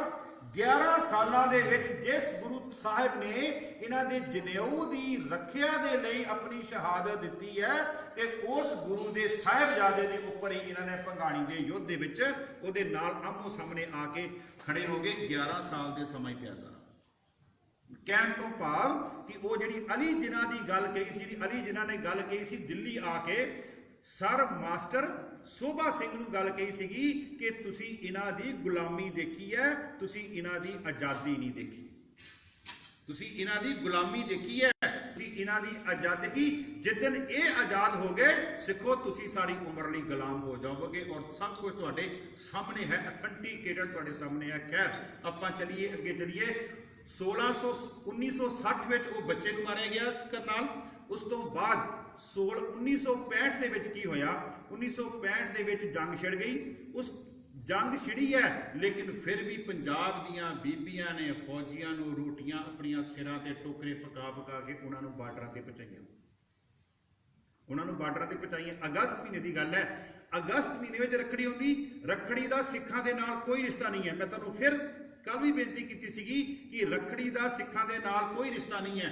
ਰੱਖੜੀ ਦੀ ਇਦਾਂ ਸਿੱਖ ਬਣਾਉਂਦਾ ਜਿੱਦਾਂ ਨਾ ਤੁਸੀਂ ਆਪਾਂ ਸਾਰੇ ਆਪਾਂ ਲਾਇਸੈਂਸ ਵਗੈਰਾ ਰੀਨਿਊ ਨਹੀਂ ਕਰਦੇ, ਆਪਾਂ ਕੁਝ ਸਮੇਂ ਬਾਅਦ ਪਾਸਪੋਰਟ ਰੀਨਿਊ ਕਰਦੇ ਆ। ਇਦਾਂ ਭੈਣ ਤੇ ਭਰਾ ਦਾ ਪਿਆਰ ਜਿਹੜਾ ਉਹ ਸਾਲ ਬਾਅਦ ਰੀਨਿਊ ਕਰਨਾ ਪੈਂਦਾ, ਵੀ ਉਹ ਯਾਦ ਕਰਾਉਣਾ ਪੈਂਦਾ ਵੀ ਤੇਰੇ ਮੈਂ ਰੱਖੜੀ ਤੂੰ ਮੇਰੇ ਬੰਨ੍ਹਦੇ ਤੇ ਆਪਣਾ ਪਿਆਰ ਜਿਹੜਾ ਉਹ ਰੀਨਿਊ ਹੋ ਗਿਆ। ਫਿਰ ਰੀਨਿਊ ਹੁੰਦਾ 1 ਸਾਲ ਵਾਸਤੇ। ਇੱਕ ਸਾਲ ਬੰਦਾ ਭੁੱਲ ਜਾਂਦਾ, ਫਿਰ ਅਗਲੇ ਸਾਲ ਆ ਕੇ ਫਿਰ ਦੁਬਾਰਾ ਰੀਨਿਊ ਉਹ ਜਿਹੜਾ ਕਰਨਾ ਪੈਂਦਾ। ਜਿੱਦਾਂ ਪਾਸਪੋਰਟ ਰੀਨਿਊ ਹੁੰਦੇ ਆ, ਲਾਇਸੈਂਸ ਰੀਨਿਊ ਹੁੰਦੇ ਆ, ਆਹ ਕੁਛ ਹੈਗਾ। ਖੈਰ ਰੱਖੜੀ ਦਾ ਸਿੱਖਾਂ ਦਾ ਮਤਲਬ ਨਹੀਂ। ਉਹਨਾਂ ਫੌਜੀਆਂ ਨੇ ਕਿਹਾ ਸਾਡੇ ਗੁੱਟ ਖਾਲੀ ਹੈ। ਫਿਰ ਵੀ ਸਿੱਖ ਬੀਬੀਆਂ ਨੇ ਜਾ ਕੇ ਧਾਗਾ ਜਿਹੜਾ ਸੀ ਉਹਨਾਂ ਦੇ ਗੁੱਟਾਂ ਤੇ ਬੰਨਿਆ। ਜਦ ਕਿ ਸਿੱਖ ਦਾ ਰਿਸ਼ਤੇ ਰੱਖੜੀ ਨਾਲ ਲਿੰਕ ਨਹੀਂ, ਲੇਕਿਨ ਉਹਨਾਂ ਨੇ ਇੱਕ ਮਨ ਨੂੰ ਰੱਖਣ ਵਾਸਤੇ ਜਿੱਥੇ ਉਹਨਾਂ ਨੂੰ ਲੰਗਰ ਛਕਾਇਆ, ਉਹਨਾਂ ਦੇ ਜਿਹੜੇ ਕਸਟਮ ਸੀਗੇ, ਜਿਹੜੇ ਉਹਨਾਂ ਦੇ ਰੀਤੀ ਤੇ ਰਿਵਾਜ ਸੀਗੇ, ਉਹਦੇ ਵਿੱਚ ਜਾ ਕਰਕੇ ਫਿਰ ਵੀ ਜਾਨੀ ਕਿ ਸਿੱਖ ਬੀਬੀਆਂ ਨੇ ਉਹਨਾਂ ਦੀਆਂ ਗੁੱਟਾਂ ਤੇ ਰੱਖੜੀਆਂ ਬੰਨੀਆਂ। 1 ਨਵੰਬਰ 1966 ਨੂੰ 1 ਨਵੰਬਰ 1966 ਨੂੰ ਪੰਜਾਬੀ ਸੂਬਾ ਐਲਾਨਿਆ ਗਿਆ। ਗੁਲਜ਼ਾਰੀ ਲਾਲ ਨੰਦਾ ਬਣਿਆ ਗ੍ਰਹਿ ਮੰਤਰੀ। ਪੰਜਾਬੀ ਸੂਬਾ ਨਹੀਂ ਮਿਲਿਆ ਸਿੱਖਾਂ ਨੂੰ, ਪੰਜਾਬੀ ਸੂਬੀ ਮਿਲੀ ਸਿੱਖਾਂ ਨੂੰ, ਜਿਹਦੇ ਚੋਂ ਹਿਮਾਚਲ ਬਾਹਰ ਕੱਢ ਦਿੱਤਾ ਗਿਆ, ਜਿਹਦੇ ਚੋਂ ਗੰਗਾ ਰਾਜਸਥਾਨ ਦੇ ਇਲਾਕੇ ਇਹ ਜਿਹੜੇ ਸਾਰੇ ਬਾਹਰ ਕੱਢ ਦਿੱਤੇ ਗਏ ਤੇ ਪੰਜਾਬੀ ਸੂਬਾ ਨਹੀਂ ਮਿਲਿਆ, ਪੰਜਾਬੀ ਸੂਬੀ ਮਿਲੀ 1966 ਦੇ ਵਿੱਚ। 1 ਨਵੰਬਰ 1966 ਦੇ ਵਿੱਚ ਪੰਜਾਬੀ ਸੂਬੇ ਦਾ ਐਲਾਨ ਕੀਤਾ ਗਿਆ। ਅੱਗੇ ਚਲੀਏ ਆਪਾਂ। ਉਸ ਤੋਂ ਬਾਅਦ 1971 ਦੇ ਵਿੱਚ ਬੀਬੀ ਇੰਦਰਾ ਗਾਂਧੀ ਨੇ ਹਿੰਦੁਸਤਾਨ ਦੀ ਧਰਤੀ ਤੇ ਪੰਜਾਬ ਤੇ ਲਗਾਤੀ ਸੀ ਐਮਰਜੈਂਸੀ, ਜਿਹਦਾ ਸਿੱਖਾਂ ਨੇ ਵਿਰੋਧ ਕੀਤਾ। ਕਿਉਂ ਵਿਰੋਧ ਕੀਤਾ? ਉਹਨੇ ਕੋਲ ਐਮਰਜੈਂਸੀ ਕਿਉਂਕਿ 77 ਦੇ ਵਿੱਚ ਸੀਗੀਆਂ ਵੋਟਾਂ। ਉਹਨੂੰ ਇਹ ਸੀਗੀਆਂ ਕਿ ਮੈਂ ਐਮਰਜੈਂਸੀ ਲਾ ਦਿਆਂ ਤੇ ਇਹ ਚੀਜ਼ਾਂ ਦਾ ਮੈਂ ਉਸੇ ਤਰ੍ਹਾਂ ਜਿੱਤ ਜਾਵਾਂਗੀ। ਲੇਕਿਨ ਸਿੱਖਾਂ ਨੇ ਵਿਰੋਧ ਕੀਤਾ। 1975 ਦੇ ਵਿੱਚ ਉਹਨੇ ਐਮਰਜੈਂਸੀ ਦਾ ਐਲਾਨ ਕੀਤਾ। 1976 ਦੇ ਵਿੱਚ ਪਾਣੀਆਂ ਦੀ ਵੰਡ ਹੋਈ। 1976 ਵਿੱਚ ਪਾਣੀਆਂ ਦੀ ਵੰਡ ਹੋਈ। ਜਿਹੜਾ ਅੱਜ ਵੀ ਜਿਹੜਾ ਸਿੱਖ ਹੈ ਸ਼ਹਾਦਤਾਂ ਦੇਣ ਨੂੰ ਤਿਆਰ ਹੈ ਪਾਣੀਆਂ ਦੇ ਕਰਕੇ। 1976 ਵਿੱਚ ਪਾਣੀਆਂ ਦੀ ਵੰਡ ਹੋਈ। 1977 ਦੇ ਵਿੱਚ ਬੀਬੀ ਇੰਦਰਾ ਜਿਹੜੀ ਸੀ ਵੋਟਾਂ ਦੇ ਵਿੱਚ ਹਾਰ ਗਈ। ਜਦੋਂ ਵੋਟਾਂ ਦੇ ਵਿੱਚ ਹਾਰੀ ਹੈ ਉਹਦਾ ਬਿਆਨ ਇੰਦਰਾਜ ਹੋਇਆ। ਉਹਦਾ ਬਿਆਨ ਕੀਤਾ ਕਿ ਮੌਕਾ ਮਿਲਿਆ ਤਾਂ ਸਿੱਖਾਂ ਤੋਂ ਬਦਲਾ ਲਵਾਂਗੇ। ਕਿ ਪੰਜਾਬ ਤੋਂ ਉਹ ਬੁਰੀ ਤਰ੍ਹਾਂ ਜਿਹੜੀ ਕਾਂਗਰਸ ਸੀਗੀ ਉਹ ਫਸ ਚੁੱਕੀ ਸੀਗੀ। ਉਹਦਾ ਬਿਆਨ ਅੱਜ ਵੀ ਇੰਦਰਾਜ ਹੈ ਕਿ ਮੌਕਾ ਮਿਲਿਆ ਤੇ ਮੈਂ ਸਿੱਖਾਂ ਤੋਂ ਜਿਹੜਾ ਬਦਲਾ ਲਵਾਂਗੀ। 1977 ਤੋਂ ਬਾਅਦ 1982 ਦੇ ਵਿੱਚ ਕੀ ਹੋਇਆ? 1982 ਦੇ ਵਿੱਚ ਦਿੱਲੀ ਵਿੱਚ ਏਸ਼ੀਆਈ ਖੇਡਾਂ ਹੋਈਆਂ। ਏਸ਼ੀਆਈ ਖੇਡਾਂ ਦੇ ਵਿੱਚ ਸਿੱਖਾਂ ਨੂੰ ਅੰਦਰ ਸਟੇਡੀਅਮ ਦੇ ਅੰਦਰ ਐਂਟਰੀ ਨਹੀਂ ਸੀ। ਜਿਹੜੇ ਸਿੱਖ ਪੰਜਾਬ ਤੋਂ ਜਾਂਦੇ ਸੀਗੇ ਐਂਟਰ ਹੋਣ ਵਾਸਤੇ, ਟਿਕਟਾਂ ਲੈਣ ਵਾਸਤੇ, ਦੇਖਣ ਵਾਸਤੇ, ਉਹਨਾਂ ਨੂੰ ਅੰਦਰ ਐਂਟਰੀ ਨਹੀਂ ਸੀ। 1982 ਇਸ ਤੋਂ ਪਹਿਲਾਂ 1978 ਦੀ ਘਟਨਾ ਹੋ ਚੁੱਕੀ ਹੈ। 1977 ਇੰਦਰਾ ਹਾਰੀ ਹੈ। 1977 ਦੇ ਵਿੱਚ 16 ਅਗਸਤ 1977 ਸੰਤ ਕਰਤਾਰ ਸਿੰਘ ਜੀ ਜਿਹੜੇ ਭਿੰਡਰਾਂ ਵਾਲੇ ਆ ਉਹਨਾਂ ਦਾ ਐਕਸੀਡੈਂਟ ਕਰਕੇ ਚੜਾਈ ਕਰ ਜਾਂਦੀ ਹੈ।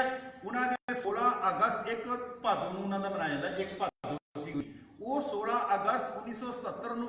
ਉਸ ਤੋਂ ਬਾਅਦ ਸੰਤ ਜਰਨੈਲ ਸਿੰਘ ਜੀ ਭਿੰਡਰਾਂ ਵਾਲੇ ਜਿਹੜੇ ਹਨ ਉਸ ਸਮੇਂ ਜਿਹੜਾ ਨਰਕਧਾਰੀ ਗੁਰਬਚਨਾ ਹੈ, ਨਰਕਧਾਰੀ ਗੁਰਬਚਨਾ ਨੇ ਮਹਿਤਾ ਚੌਂਕ ਦੇ ਲਾਗੇ ਗੁਰੂ ਗੋਬਿੰਦ ਸਿੰਘ ਜੀ ਬਾਰੇ, ਗੁਰੂ ਨਾਨਕ ਸਾਹਿਬ ਦੇ ਬਾਰੇ ਅਪਸ਼ਬਦ ਬੋਲੇ।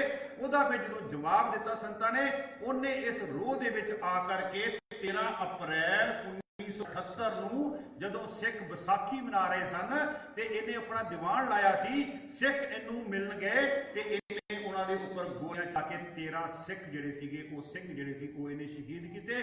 1978 ਵਿੱਚ ਇਹ ਕਾਂਡ ਹੋਇਆ। 1982 ਵਿੱਚ ਏਸ਼ੀਆਈ ਗੇਮਾਂ ਤੇ ਏਸ਼ੀਆਈ ਗੇਮਾਂ ਤੋਂ ਬਾਅਦ ਜੋ ਕੁਝ 1984 ਦੇ ਵਿੱਚ ਹੋਇਆ ਉਹ ਸਾਰਾ ਕੁਝ ਤੁਹਾਡੇ ਸਾਹਮਣੇ ਹੈ। ਇਹ 1984 ਤੱਕ ਪਹੁੰਚਣ ਦੇ ਕਾਰਨ ਹੈ 1929 ਤੋਂ ਲੈ ਕੇ। ਪਹਿਲੀ ਮੀਟਿੰਗ 1929 ਤੋਂ, ਉਸ ਤੋਂ ਬਾਅਦ ਚੱਲਦੀ ਇਹ 1984 ਦਾ। 1984 ਵਿੱਚ ਕੀ ਹੋਇਆ ਉਹ ਸਾਰਾ ਕੁਝ ਆਪ ਦੇ ਸਾਹਮਣੇ ਹੈ ਸਾਸਨ ਵਿੱਚ। ਇਹ 1984 ਦੇ ਕਾਰਨ ਹੈਗੇ ਆ, ਇਹ ਰੀਜ਼ਨ ਹੈਗੇ ਆ। ਔਰ ਦੂਸਰੀ ਗੱਲ, ਸਿੱਖ ਕੌਮ ਨੇ ਹਥਿਆਰ ਚੱਕਣੇ ਪਏ। ਉਹ ਕੌਮ ਜਿਹੜੀ ਹਰ ਰੋਜ਼ ਅਰਦਾਸ ਕਰਦੀ ਹੈ ਨਾਨਕ ਨਾਮ ਚੜ੍ਹਦੀ ਕਲਾ ਤੇਰੇ ਭਾਣੇ ਸਰਬਤ ਦਾ ਭਲਾ। ਮਜਬੂਰ ਕੀਤਾ ਗਿਆ ਕਿਉਂਕਿ ਗੁਰੂ ਗੋਬਿੰਦ ਸਿੰਘ ਜੀ ਮਹਾਰਾਜ ਨੇ ਕਿਹਾ ਸੀਗਾ ਚੂੰਕਰ ਅਸ ਹਮਾ ਹੀਰ ਤੇ। ਫਲਸਫਾ ਉਹੀ ਹੈ, ਫਲਸਫਾ ਉਹੀ ਹੈ ਗੁਰੂ ਗੋਬਿੰਦ ਸਿੰਘ ਜੀ ਦਾ। ਚੂੰਕਰ ਅਸ ਹਮਾ ਹੀਰ ਤੇ ਦਰ ਗੁਜਸ਼ ਹਲਾਲ ਅਸਤ ਬੁਰਦਰ ਬਾ ਸ਼ਮਸ਼ੀਰ ਦਸਤ। ਜਦੋਂ ਸਾਰੇ ਹੀਲੇ ਵਸੀਲੇ ਖਤਮ ਹੋ ਜਾਣ ਤੇ ਫਿਰ ਸਿੱਖ ਦਾ ਫਰਜ਼ ਹੈ ਕਿ ਉਹ ਕਿਰਪਾਨ ਦੇ ਮੁੱਠੇ ਨੂੰ ਹੱਥ ਪਾ ਲਵੇ।